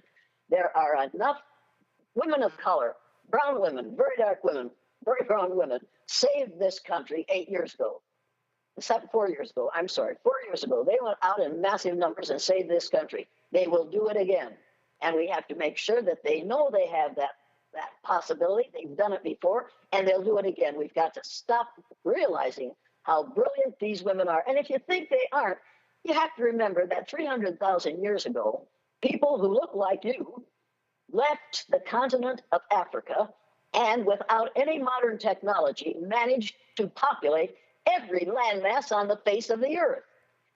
Every landmass on the face of the earth was populated by people who we call black. And they weren't black, they were brown people whose skin was brown because they were exposed to a lot of sunlight. As they moved farther and farther from the equator, their skin, their hair, and their eyes got lighter. Their brains didn't get smaller, but their features got lighter as a result of the response to the natural environment. That's what color is all about. But we have decided that God must have looked like Donald Trump. Think of that. If that doesn't frighten you, I don't know what will. It's time for us to get into a state of realizing what reality is. And the reality is that if you get to your thesaurus and look up white, look up black, and look up brown, you'll find about 25 synonyms for white in your thesaurus and about 25 or 30 synonyms for black. You'll find 180 synonyms for brown in the thesaurus. That means that there are that many shades of brown that you can apply to skin color on people all over the face of the earth. We are all members of the same race. We're all members of the same color group. It's time to appreciate that. It's time to recognize that. And it's time to educate people to that fact. But Jane, you have people who don't believe that. You have people who believe. I don't care. Of course, we have lots of people who don't believe that, but they're going to have to. They have no choice. They can think it's not true until hell freezes over, but that won't make it a lie. That's the truth. Ye shall know the truth, and the truth shall set ye free. It's time for us to stop believing in different color groups and different races and realize it's only one race and there's only one color group, and it's shades of brown. When we start looking at policy, beyond deportation, matter of fact, before I do that, I just saw, Susie Wiles, who was Trump's campaign manager, he's going to name her chief of staff. And you got folks like Will Cain on Fox News. Let me find this here. He just tweeted, if y'all go to my iPad, worst misogynist just named the first woman chief of staff in U.S. history, C.C. Mark Cuban. Folks, Will Cain, listen, I debated Will a lot. I mean, he ain't the bright on CNN. He ain't the brightest bulb in a dark room. The best thing he's got going for him is a great head of hair.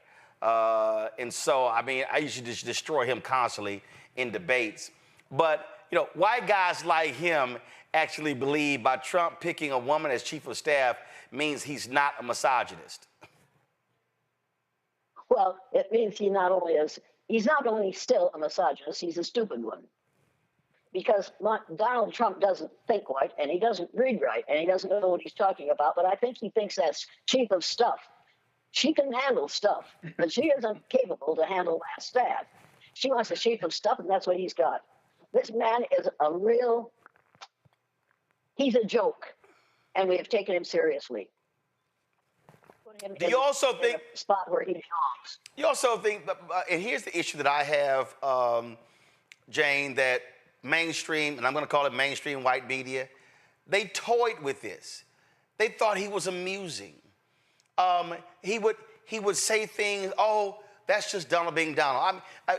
When I watched this year how Joe Scarborough and Mika were all highly critical of Trump, railing every day, I remember 2015, New York Times did a story about Trump and his treatment of women, and Scarborough and Mark Halperin, they were there on the air. Like that's the best they got. I mean, people out there just gonna say, oh, that's just Trump being Trump. And that's what they did. Everything that happened, oh, that's just Trump being Trump. They normalized his antics and his behavior. And it desensitized people, and it literally got to the point that every time he said something, oh, that's just Trump being Trump, we could just move on. Do you really think that they aren't in any way bothered by the fact that he could buy and sell them tomorrow? Do you really think that they don't realize that he is saying to himself at every opportunity, I could, as my uncle said to my father many years ago, I could buy you and stick you in my vest pocket. Those people know what they have to do in order to stay employed, and they know what they have to do if they want to keep that job and keep their, whatever you want to call what they have. They're afraid to tell the truth. Their sponsors won't let them tell the truth. You know that, and I know that. And that's the reason I get lots and lots of death threats, because telling the truth is not a good idea in this environment.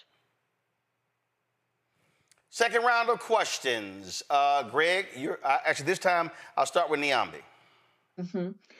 So I think you said a lot here. And one of the things you talked about was how a lie is a lie, whether we admit it or not.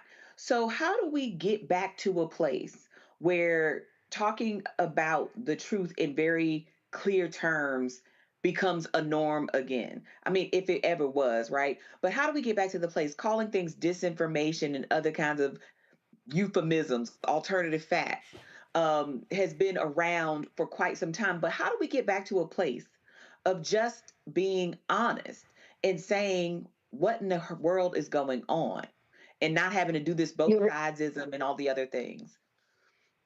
You reject the language of ignorance. I'm an educator. That word comes from the root deuce, which means lead, the prefix e, which means out, the suffix ate, which means the act of, and the suffix or, which means one who does. An educator is one who leads people out of ignorance. It is not someone who stands there and lets people run their mouths in ways that are absolutely untrue and try to find an excuse for their behavior. You do what my dad said, don't lie. If you're going to lie, don't lie to me. And he also said, you know the difference between right and wrong. Now do the right thing, goddammit. And that's what we were expected to do. And that's what we did. When someone starts to roll out some of that nonsense that you know is nonsense, you not only have the right, you have the responsibility to say, wait a minute, stop right there. I have here a book that says that just what you just said was a total lie. Do not tell that in my presence. Now, you lose a lot of friends that way, and if you're somebody like me, you lose a lot of family members. But at least you know the truth and you aren't afraid to tell it. My father said, tell the truth, by God. Sometime it'll hurt you, but you better tell the truth. I believe in telling the truth. It isn't pretty, but we better stick to the truth instead of believing. We'll just shade it a little bit today, and tomorrow we'll say, well, we didn't really mean it. Donald Trump means it. People said, well, he's just saying those things. He meant every word of it. And he's going to live with what he planned to do. When he said, I have concepts, he didn't mean he had concepts. He said, I have plans as to what I'm going to do with this country when I get back in the presidency. However, he forgot that after 4 years, he won't be able to run again. So he's going to fix it so he doesn't have to run again. And he has said that. He has said openly, you'll never have to worry about voting again if I'm the president. People take him at his word. That's exactly what he means. Fix it so that he doesn't ruin this country totally with his behaviors in the next 4 years. Lauren. Did I answer your question? Yes. Jane, I really don't have a question. You filled in all the blanks for me, so I really don't have a question. But thanks. Greg? Thank you, Roland. Okay. Sister Elliott, we know that white and black are not real in biology, and we also know that, of course, they exist as social forces and as a kind of racial contract. I wonder if you have any thoughts about reparations in this sense. We know in California, some of the folks who are saying, of course, the Supreme Court would not recognize race as a protected class that would allow people to get reparations based on their racial identity. That's their colorblind constitutionalism. We know that. But we also, so if lineage, if tracing back to enslavement would qualify people who were descended from people who were enslaved in the United States, if that were able to survive legal challenge, and I don't think it will because they'll use it as a proxy for race, but let's say it did, should white people proving black ancestry, which is a form, I guess, of embracing their black identity, right? Should white people proving black ancestry be eligible for reparations? If they're promised reparation, they'll go back and they'll choose that black ancestry immediately. That's all you have to do to mess the whole situation up, is tell white people that they have black ancestry and they are entitled to reparations. If you're gonna really mess yourself up if you do that. Think about that for a very long time before you do it. However, if you're going to give reparations to people who really deserve it, let's give it to the people who had this land before white folks came and stole it from them. Let's give reparations to the First Nations people who also came from Africa and were here long before slavery started, coming from Africa as being brought here by white people who didn't want to work but brought people here to work and so they wouldn't have to. Let's talk about reparations to the First Nations people, shall we? I agree, but I mean, okay, that's interesting because I do think that. Ma'am. Let's give the land back to the people who were here first. And they came from Africa, but we called them red men. We called them red people because we didn't know any better. And we didn't want to admit that they were here long before any people from Europe got here. We think that Columbus discovered America. Lord Heyerdahl said you can't discover a place where people are already living. They discovered it before you got there. This land was discovered long, long before Columbus was a gleam in his father's eye. But you see, we don't tell the truth in history. And we work really hard at deciding what is and is not true, based on what white males say should be regarded as truth. That's scary to me, that we are still listening to white males tell us what is and what is not true. Absolutely. Yeah, and I agree with you on reparations. People, the people who think that lineage won't be used as a proxy for race don't really understand how the American legal system works today. It will absolutely be used as a proxy for race, which then leads me to maybe a final question. Everything we're talking about, of course, exists because of the nation state, because of constructs of belonging and not belonging. And when you talk about reparations for the indigenous people, which of course I agree with 100%, is it possible for us to get rid of race as long as we hold on to this concept of the nation state? In other words, the idea that some people, okay, well, then tell us a little bit about that, particularly as it relates to citizenship, who belongs, who doesn't belong. Absolutely, it's going to be taken care of by nature. People who call themselves white are going to become a smaller and smaller and smaller percentage of the population of the earth. It's down to 15 to 18% right now. And eventually we will have educated people enough that they realize that there are no white people, so you can't base your importance or your status or your brilliance on something that doesn't exist, which is the whiteness of your skin. It's time, and we will eventually educate people to the reality. It's time for us to tell our children and our grandchildren and my great-grandchildren, of which I have 5, the truth about the human race, that we're all members of the same one. And skin color is not an indicator of brilliance. If it were, when you go out on the beach next week and you see all those pale, stale females lying out there on the beach trying to get tan, then you'd have to say to yourself, uh-oh, in the summer, whites get dumber. If skin color is an indicator of intelligence, it is not, people. It is an indicator of what the human body has done in response to the natural environment over 300,000 years.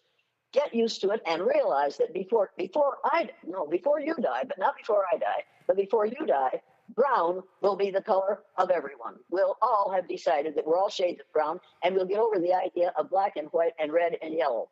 For the love of heaven, this has only been going on for 500 years. I think it's time to get over it. And if you don't get over it, if you insist on using the vernacular of the 1500s, 1400s, and 1500s, then you men must all come to work wearing knee breeches and pointy-toed shoes with little rosettes on the toes and powdered wigs. And you women will have to come to work, if you're allowed to come to work, which you won't be. When you leave the house, you're going to have to be wearing a corset that tightens your waist so that your waist is no more than 18 inches around. Now, if you want to talk the way they did in the 14 and 1500s, dress and travel the way they did, walk to work, give up all forms of modern transportation, and descend back to the level of the people who believed in the lie of race in the 1400s and 1500s. It's ridiculous. It's time to give it up.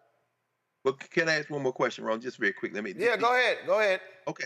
So I agree with you 100%. How do we grapple with the fact that, how do we grapple with the fact, and this is why I brought up the concept of the nation state and countries and borders and citizenship. How do we grapple with the fact that whiteness carries a privilege that isn't just about privilege, but about legal and enforceable rights that come along with membership in a society, so that therefore, and this is where Elon Musk comes in again, this guy who was raised in apartheid South Africa, where white minority rule was set up, now in this society, just because the majority is non-white doesn't mean a legal system with enforceable rights that will preserve minority rights won't just transfer those, or will continue to reinforce whiteness, even though it's a numerical minority. And of course, we know whiteness is also very flexible. So that where earlier we were talking about the Italians, the Irish, others who were brought into whiteness by defining themselves by not being black, we're seeing the same thing in the Spanish-speaking community, and in something we really don't want to talk about, I don't think, the Arab community as well. The Palestinians are the orphans of the region, even as they're treated by the Saudis and others. In Dearborn, Michigan, the Arabs, who on the United States Census, Arab is classified in white, right? They are also invited into whiteness. How do we grapple with the fact that whiteness also carries some legally enforceable benefits? First, you read the book, The Color of Law. Have you read this book? Yes. If you haven't read the book, The Color, yeah, you have read it. There's a lot of good stuff in there that will answer your question. Come on, Jane. What we have to do is Jane, you don't see all Jane, you don't see all them damn books behind Greg? Jane, if you name 5 books right now, I can guarantee you Greg gonna pull a copy from behind him. He's selling the wolf ticket now. Don't do that. I was going to other get The Color of Law, though. But anyway. Attack from within. Attack from within. Attack from within. Have you read it? Attack from Within. That one I don't know. She got me wrong. She got you, Greg. Greg, she got you. Boy. Get the book, Attack from Within. And then you'll know where Donald Trump gave that business about attack from within. He got it from this woman. Read this book if you haven't read it. Have you read? Have you read? Came out in February. Have you read When at Times the Mob? Have you read it When at Times the Mob is Swayed? No, these are popular books, right? But Attack from Within looks like it came out this year. What are you talking about? Well, listen to it. No, this didn't come out this year. It came out several years ago. Hey, darling, you're playing catch-up ball when you're talking to me. I was reading books when you were 5 years old. I'm sure you were, but I really would appreciate an answer to that question of citizenship and how whiteness and minority. Go ahead. They do. All right, we do it. It happens because we allow it. As long as you allow it, that's how long it will continue.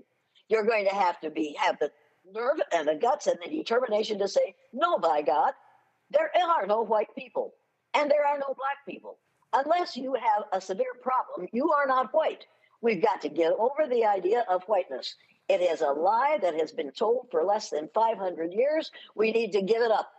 But as long as you go along to get along, that's how long it will remain strong. Okay. The people in the United States of America within the next 25 years are going to have to realize that not only are they not white, but they are also no longer in the numerical majority in this country. And that is what has white males scared to death, because they're afraid that if they lose their power, they will be treated by other people the way we have treated those other people. That's what's going on. When I do the blue-eyed, brown-eyed exercise, and I know this sounds childish to you, but it's a good lesson. When I do the blue-eyed, brown-eyed exercise, I realize on the first day, brown-eyed people are on top, blue-eyed people are on the bottom. Second day, and the brown-eyed people are vicious to the blue-eyed kids. Second day, I dread to go back into the room and reverse that, because I know the blue-eyed people are going to get even. They say they are going to get even. I listen to the boys in the restroom say we're going to get even with those brownies when we're on top. Then they get on top. And every year, and I've done it for years, the blueies don't get even. And at the end of the program, on the next day, I say to them in the magic circle, you blue-eyed kids said you were going to get even with the brownies. Why didn't you get even? And almost in a chorus, every year they say the same thing. Because we found out how it feels to be on the bottom, and we didn't want to make anybody feel as bad as we did when we were on the bottom. That, I think, is the hope of humankind. I know that people of color do not want to treat what we call white people the way white people have treated them, because they know what will result because of that behavior. We will separate ourselves and divide ourselves and stay that way forever until white people realize that they don't have to fear people of other color groups, other darker brown groups. All they have to do is realize that we are all the same humans under the skin, and the color of our skin is just the result of our body's response to the natural environment. It has nothing to do with being God's chosen children. We have to educate the hell. We have to educate the hell out of this situation, because what we're in is hell. Make no mistake about this. Yes. All right, then. Jane Elliott, it is always a pleasure to chat with you, to hear from you. I want to encourage everybody who's watching this, everybody, to get Todd Mealy's book, not only because it's the biography of Jane, and not only because he interviewed me for it, but really, it is a great story of a woman who, the day after Dr. King was assassinated, committed her life to this work, and she's been pissing people off ever since. And it doesn't matter. And I keep saying we need a whole lot more Jane Elliott's and a whole lot more Tim Wise's in this world, because we've got to challenge. And the reason I say that, because we got to have folk who are willing to challenge white folks. It's always interesting, Jane, where they want to bring a black speaker in to talk about diversity or to talk about this stuff. And I always say, no. You need white people who talk to white people to have some honest conversations. But you got to find white people who know the truth. And there you go. And refuse to call them and refuse to call themselves white. You've got to have white people who are brown, who came from the same place that you did originally, and we've got to realize that. We've got to get it into the heads of our kindergartners, and then from kindergarten to senior high, we've got to convince children that we are not different shades of white, black, and brown, and red, and yellow. We are different shades of brown, and we are all 30th to 50th cousins, because we all came from the same place. Until we get that into our children, we'll never get it into our adults. All right, then. Jane Elliott, thank you so very much. Well, thank you. I appreciate it. You be well. Final topic I got to deal with, and when I say I am sick and tired of the bullshit from Senator Bernie Sanders, I'm just tired of it. After the election on Tuesday, he decides to send out this statement. Go to my iPad. Sanders' statement on the results of the 2024 presidential election. It should come as no great surprise that a Democratic Party, which has abandoned working class people, would find that the working class has abandoned them. First, it was the white working class, and now it is Latino and black workers as well. While the Democratic leadership defends the status quo, the American people are angry and want change, and they're right. Today, While the very rich are doing phenomenally well, 60% of Americans live paycheck to paycheck, and we have more income and wealth inequality than ever before. Unbelievably, real inflation accounted for weekly wages for the average American worker are actually lower now than they were 50 years ago. Today, despite an explosion in technology, worker productivity, and then he goes on and on and on. He goes on talking about the spending with Israel. He talked, will the big money interests in well-paid consultants who control the Democratic Party learn any real lessons from this disastrous campaign? Will they understand the pain and the political alienation that tens of millions of Americans are experiencing? And blah, blah, blah, blah, blah. In the coming weeks and months, those of us concerned about grassroots democracy and economic justice need to have some very serious political discussions. All right, here's why I got a problem with the statement, Lauren. He wants to throw in Latino and black in this. No, and I said this after 16, and I said it after 20. No, Bernie, what I was just saying with Jane Elliott, you need to take your ass and go talk to white working class people. Because if you actually look at the agenda of Biden-Harris, it was a whole lot that the working class got. And when you say working class, what are we talking about? Union workers? What are we talking about? And Sanders keeps going with this as if he's not a United States senator, as if he can't mobilize people. And it gets on my damn nerves when you act like stuff did not get passed. And so he keeps saying they are abandoning working class people when he wants to deny the reality of whiteness and also white culture that also drives the voting habits of working class people. How is it that black working class folk got it, and he's wrong in his press release, black working class people, we figured it out, but the other folk didn't? Well, while he may not be the best messenger of what is in that statement, and he's likely not, because I think that Vice President Harris overperformed in Vermont over him. And of course, you know, Bernie Sanders, was beaten in the primaries. So I'm not sure the voters were buying, that message that he has. But that populist message, unfortunately, that he has is not popular in the Democratic Party. There is a corporate kind of control that goes on in both of the parties, and I think what he's really getting at is the fact that subjects like poverty, homelessness aren't even on the table. But here's the deal, though. Talked about. No, Lauren, I can't. He didn't mention one of those two. In his statement, he didn't mention poverty. He didn't mention homelessness. He mentioned technology, AI. He mentioned healthcare. He mentioned spending money with Israel. He didn't mention that. So I'm gonna go with what he mentioned. And so he did mention the ruling class, but I think you gotta separate these consultants by saying, oh, they have ignored the working class. Their agenda didn't ignore the working class.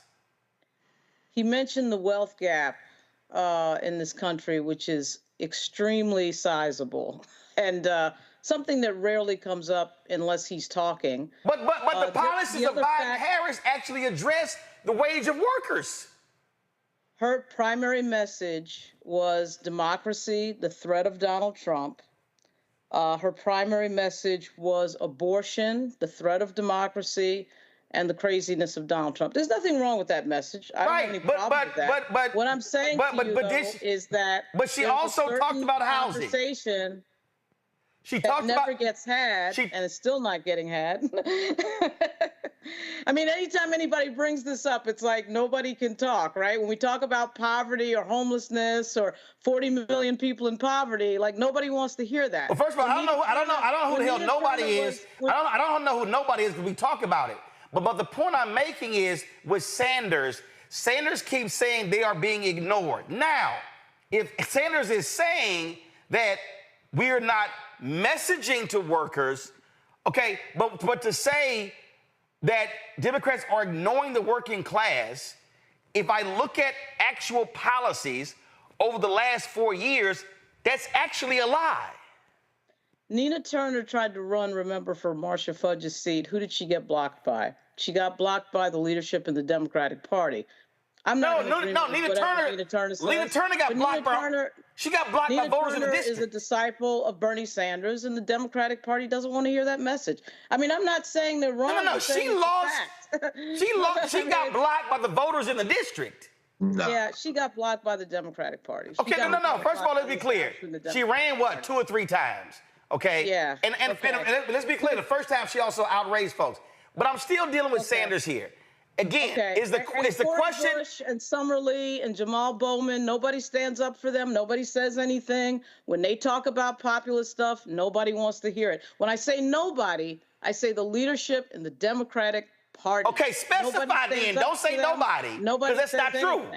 Okay. No. Don't say nobody. Like they're outcasts. They're rebels. They're problematic. You know, I'm telling you, Roland. I know that Bernie Sanders is not the right messenger. I'm not disagreeing with that. But what I am saying is that there are certain topics that when they come up, there are Democrats in the leadership that really just don't want to hear it. And what I'm saying is Vice President Harris's primary message, no problem, was on abortion, was on democracy, I got it. No problem, was on Trump being dangerous, no problem.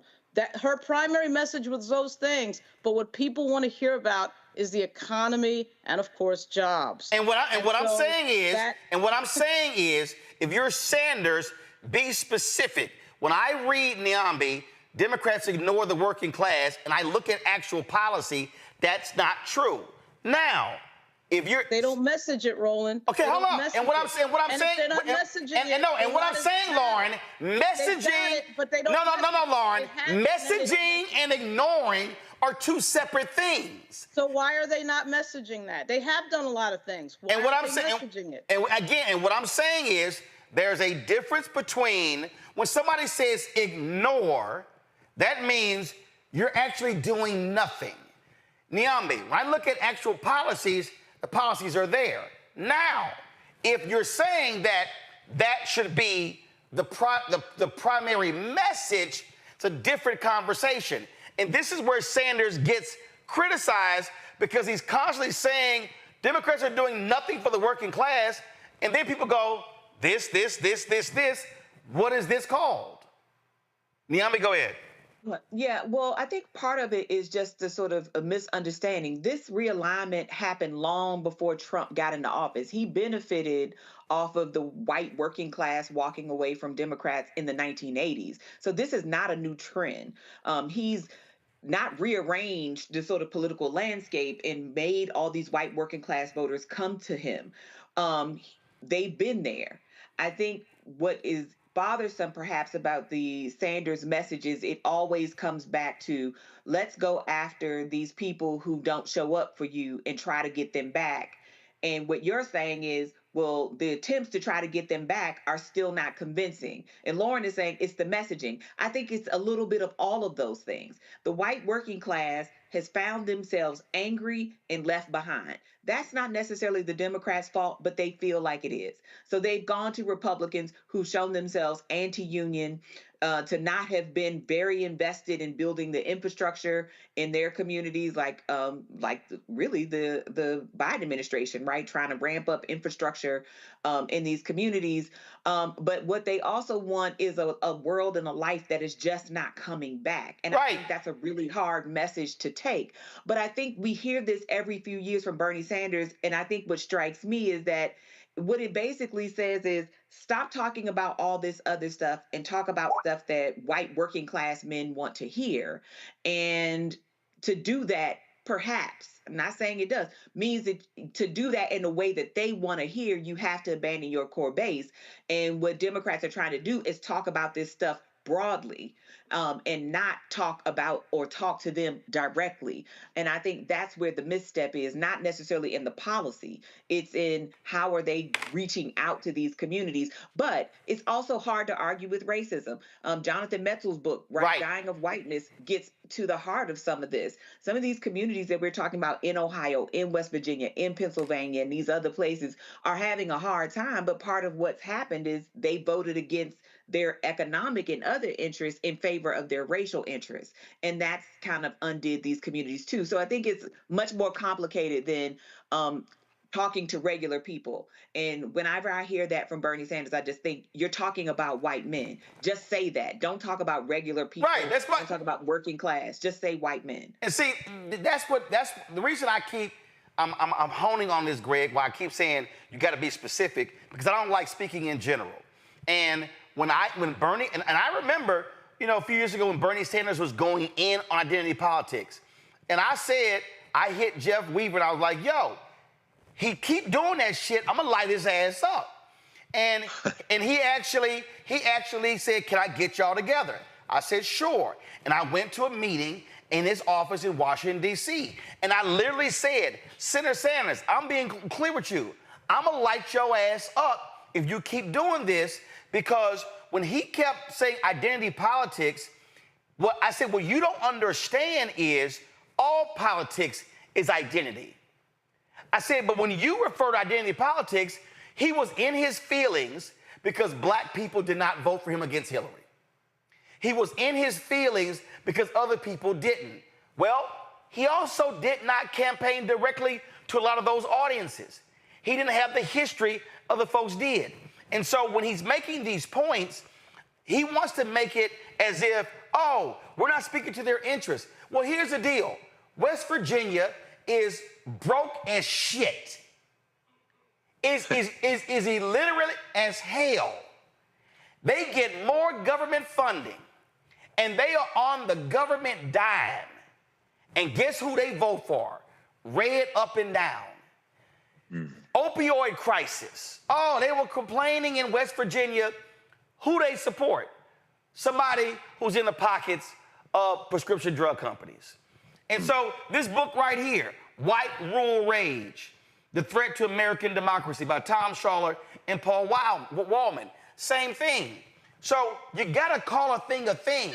And when you keep saying, oh, they're ignoring the working class, at first it was white, now Latino and black. No, bro, a lot of these folk, they are voting for white culture. They're not voting for economic interests. When 600,000 Teamsters gets their pension saved, and Teamsters like, yeah, no, we're not going to endorse. We're not going to endorse. You don't want to endorse somebody who is part of the most pro-union at White House in more than 50 years. The woman who actually cast the tie-breaking ballot to hook y'all up, they were voting for a white man, Trump. And Sanders has to call a thing a thing. Yeah, I think it's late in the day for Bernie Sanders to change his political ideology. He's an old school socialist. And, the materialists, the race reduction, I don't say they're race reductionists. Race will never out-Trump class. And the irony of it is, and, Jane Elliott is right, race is not real, except it is real in the social world. And he can't see how his whiteness has blinded him, ironically, from race. I mean, in some ways, it's the tale of two sisters. Remember when Bernie Sanders was running? And of course, Lauren, nobody could disagree with the fact that the Democratic Party has an establishment like the Republican Party. Well, Party different now, but they don't like those people who veer too far to the left. Bernie Sanders is an independent. He caucuses with the Democrats and ran for the Democratic nomination for the same reason that I often vote with the Democrats. I don't give a damn about the Democratic Party or the Republican Party, but I do understand that one of those two parties is most beneficial for black people.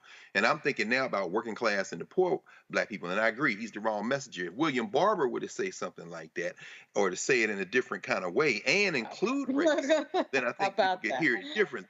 Now, but that having been said, two sisters, Breonna Joy Gray, who was working in his campaign at the top level, who in many ways understands race, but also is kind of more materialist. She's going to go with the class thing, and she's out there now, duopoly, both parties are the same, burn it all down. Okay.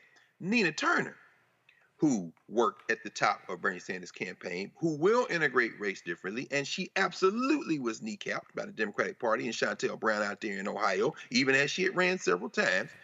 The same kind of way that they had to do anything to stop Bernie Sanders from winning the nomination. Shout out to Jim Clyburn in South Carolina. But that having been said, Bernie Sanders' problem is a race problem. It has always been a race problem. Remember, Bernie Sanders was the campaign chair of the Rainbow Coalition in Vermont for Jesse Jackson. The difference between a Bernie Sanders and a Jesse Jackson is Bernie Sanders can never get off that old school, I don't care if we call you the Marxists or the Communist Party in the 1930s and 40s, race will never trump class in Bernie Sanders' world, and he keeps shooting himself in the foot on that regard, and there's nothing that can be done about this late date in the game. Maybe William Barber should sit and talk with him. Maybe they can come.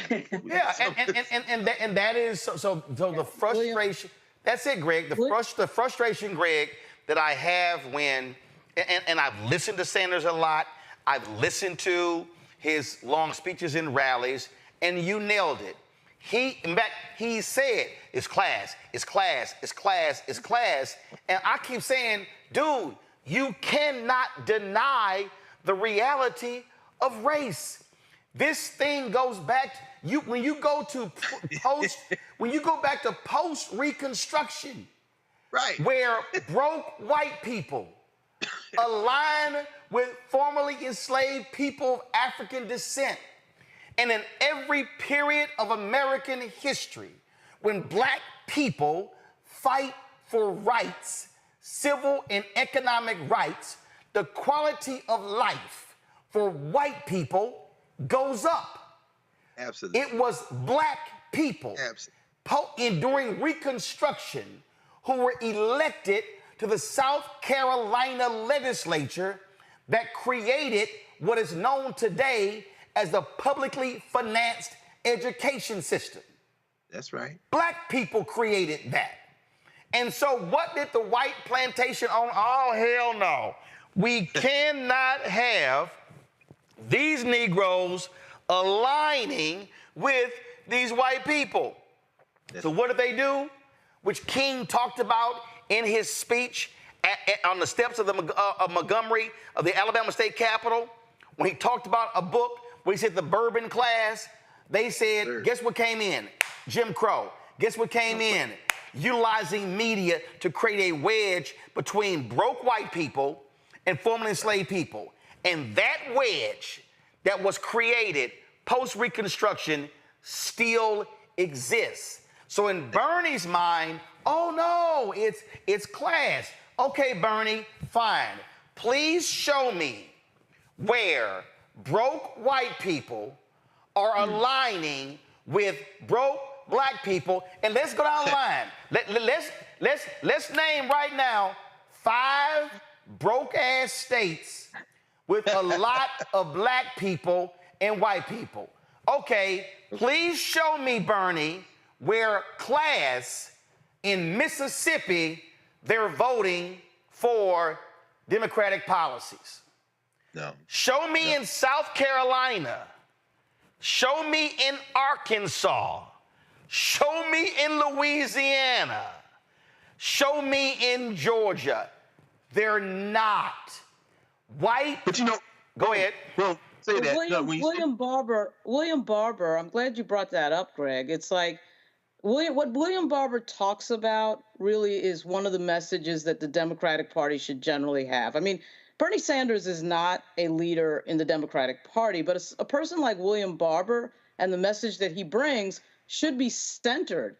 And the fact that he can't, get a meeting and get the respect of the White House is shocking to me. Those are the issues Barber that people should. Those are the issues you would think the party would center, and that is what we found out, I think, on Tuesday. There's so many people who are touched by those types of issues that Reverend Barber talks about, and yet he is shunned. He's shunned. He's not allowed to be on the stage at the White House in the Biden White House. So that makes no sense to me. But guess what Barber does that Sanders will not do? Barber will say poor whites.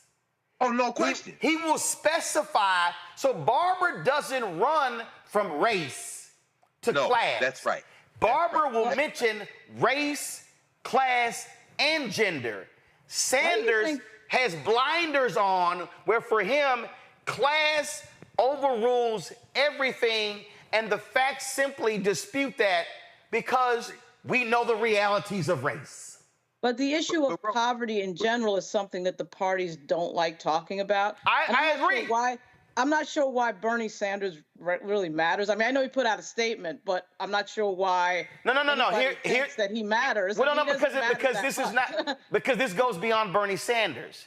It's because there are other people. Here's why I'm saying the reason I'm saying this and doing this is because other people are saying the same thing, but what they also are denying is the reality of race. Let's take North Carolina. If I go to, and I just want, if I go to, I got to try to find it real quick. But you got to answer this question. How does North Carolina elect a Democratic governor, elect a Democratic lieutenant governor? How do they win all of these statewide races, but not the presidency? Black woman. And a black woman who is running, and again, this isn't a critique of Kamala Harris. I think Lauren is really onto this here. We all know what happened with Reverend Jackson and the Rainbow Coalition. In order to blunt that kind of progressive movement, which comes out of the 60s, of course, I mean, Fannie Lou Hamer, Mississippi Freedom Democrats, then, of course, 72, Gary, the Black Convention, the rise of Bill Clinton, the Sister Soldier moment, the whole concept of executing a black man, signing a death warrant, and going back on the campaign trail. The Democratic Party made a choice in the 90s, particularly 1992. They made a choice to evade all of that force, meaning talking about the poor, talking about the kind of coalitions that Lyndon Johnson was able to copy. Yeah, the DLC. The DLC, no question. And so here we are at a moment where whether Kamala Harris's personal sensibilities and heart was in that place, now I'm not saying they were or they won't, you can never be the nominee of the Democratic Party talking about the poor. This is what Reverend Barber's talking about, of course, and this is what Bernie Sanders is talking about, but he doesn't have race in. Finally, race in his analysis. Finally, it's very interesting because what we're seeing in the 48 hours since we all were sitting there with you and watching this election, I'm watching these black academics, people like my friends, Robin Kelly, Keeanga-Yamahtta Taylor, they're all on Democracy Now!, talking about the Democratic Party now needs to turn to that direction, the poor, the underclass, they got to change foreign policy. Guess what? That, friends, is never going to happen. So in North Carolina, the Democratic Party will continue to double down on putting the face of diversity at the top of their ticket or putting the face of it, and they will lose elections because rather than grapple with the fact that white people are not going to vote for black people in the same numbers for the reason that you have just identified, because the rich whites gave the poor whites whiteness as battle pay to keep those poor people poor and keep the blacks away from them, the Democratic Party is going to continue to lose elections. I don't have a fix for this. You can't keep doubling down and moving right. You said it yourself many times. Bernie Sanders is the wrong messenger for sure, but the poor will remain outside of the target interest of the Democratic Party. And guess who's sitting outside in the hall with Bernie Sanders, who they can avoid comfortably? William Barber, which offends the hell out of all of us who know that that is the only way that the Democratic Party can revive itself. Until then, we're going to be for white nationalists to the thing. All I desire, all I'm saying here, all I desire when we're having this conversation is for white Democrats like Bernie Sanders to go have direct conversations with white voters. And this is what I would love to see. I would love to see, okay, so Bernie, since you keep saying this, I want you to say, I'm gonna go, he just lost, and I wonder why he didn't do this, but I'm gonna go to Ohio with Sherrod Brown to talk to poor white people and ask them, how did y'all elect a car salesman? That'd be a great move. Who's MAGA supported? Absolutely. I would love for Bernie Sanders to gather some white Democrats to go to Michigan with newly elected U.S. Senator Slotkin and say, we're going to have a direct conversation. I don't need Bernie in Detroit. Right. I need some black people in Detroit to say, Detroit, why in the hell your turnout was 47%? That's a different conversation. I'm going to need Bernie to go into Pennsylvania, not Philly, not Pittsburgh, and the suburbs, but the other areas where the white folks act like they're in Alabama. See, again, this is the thing. It's real interesting how white Democrats who keep saying this, how they don't want to go actually engage white people. Right. That's all I'm saying here. So if you want to make the argument that the working class is abandoning Democrats, I'm gonna need you to commit to a movement to go specifically talk to white working class people. Absolutely. Because that's how Hillary Clinton lost Ohio by 450,000 votes. Absolutely. That's how Democrats lose in Georgia and North Carolina.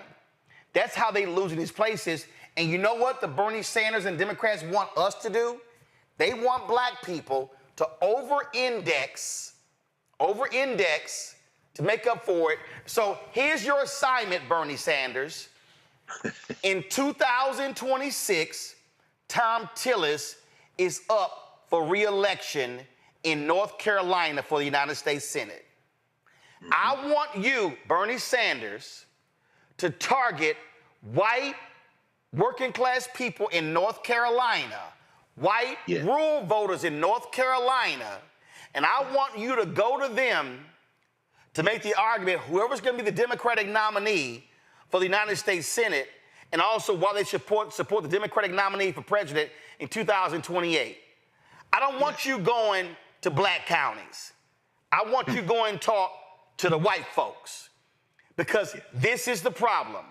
As we said with Jane Elliott, until white Democrats go have honest conversation with white working class voters, they gonna keep supporting folk like Donald Trump. That's right. Just saying. All right. That's right. Appreciate all of y'all being on the show today. Niambe, thanks a bunch.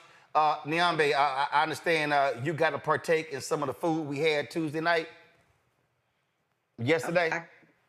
I did what? Were you hanging out with Jason Johnson yesterday? I did.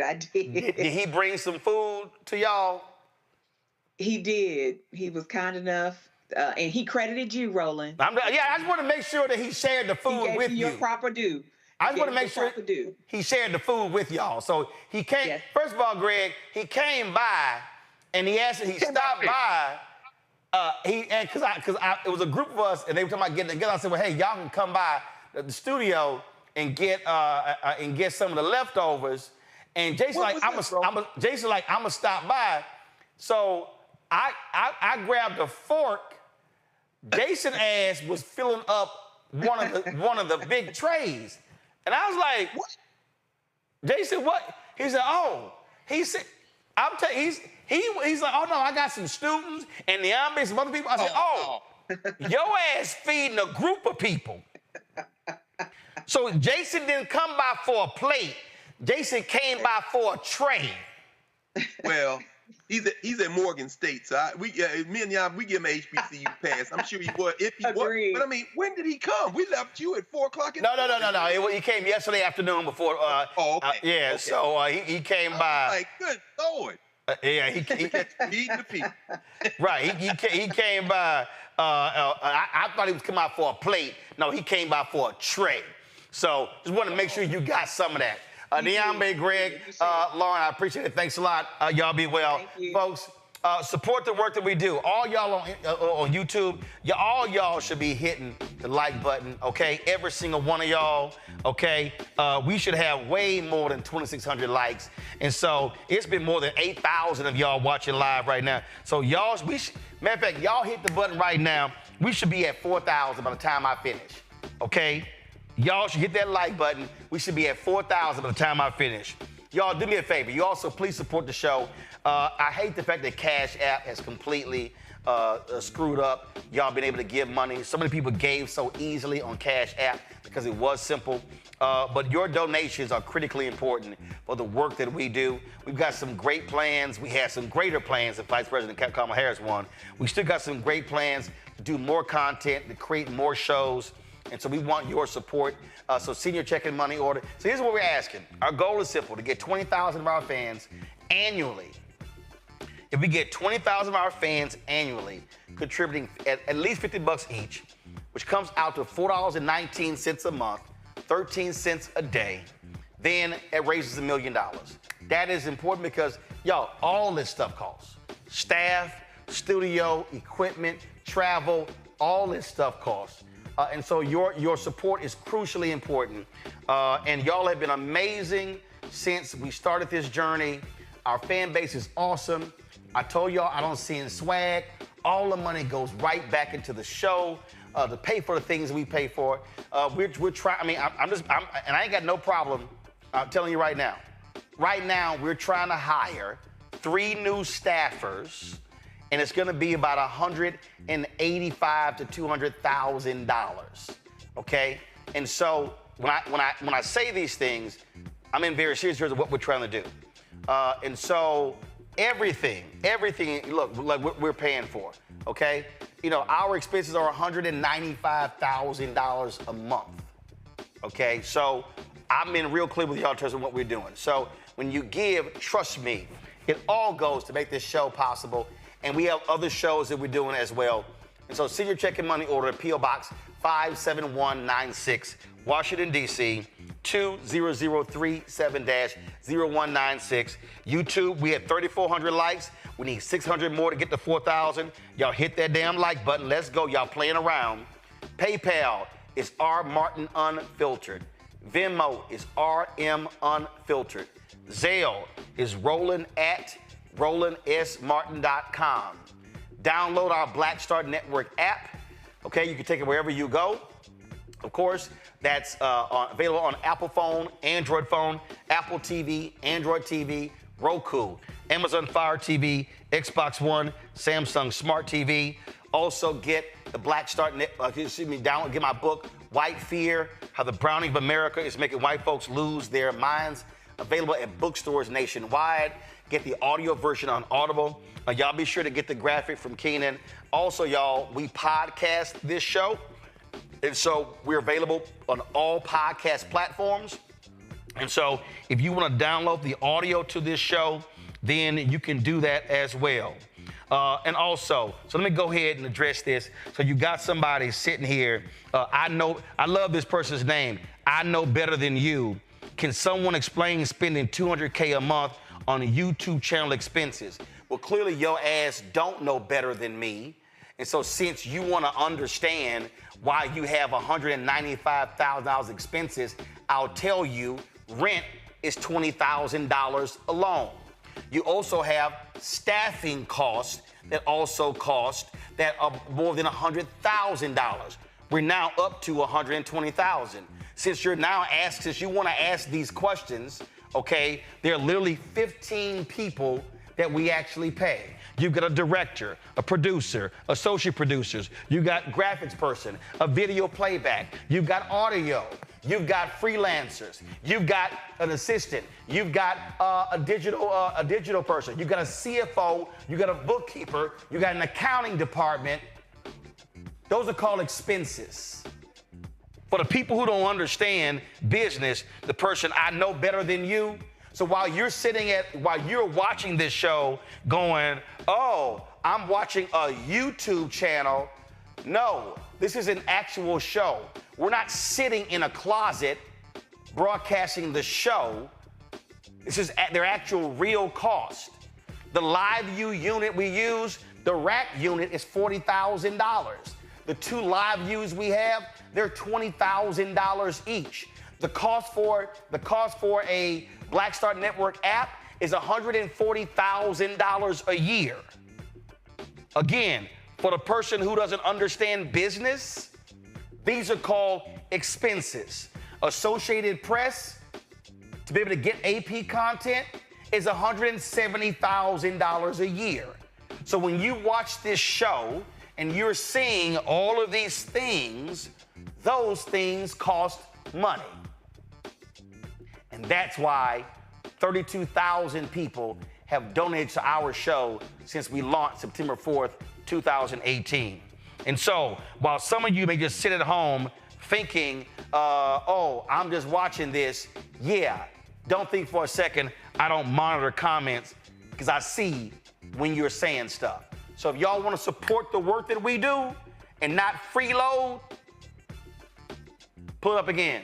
Check and money order, P.O. Box 57196, Washington, D.C. 20037-0196.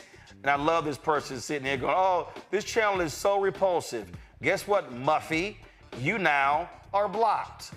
Anybody else want to get blocked? I got time since the show is over.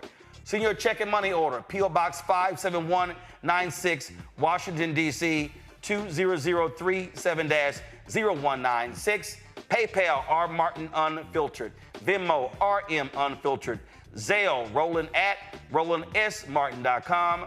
Roland at RolandMartinUnfiltered.com. Folks, that's it. I'll see y'all tomorrow. Holla!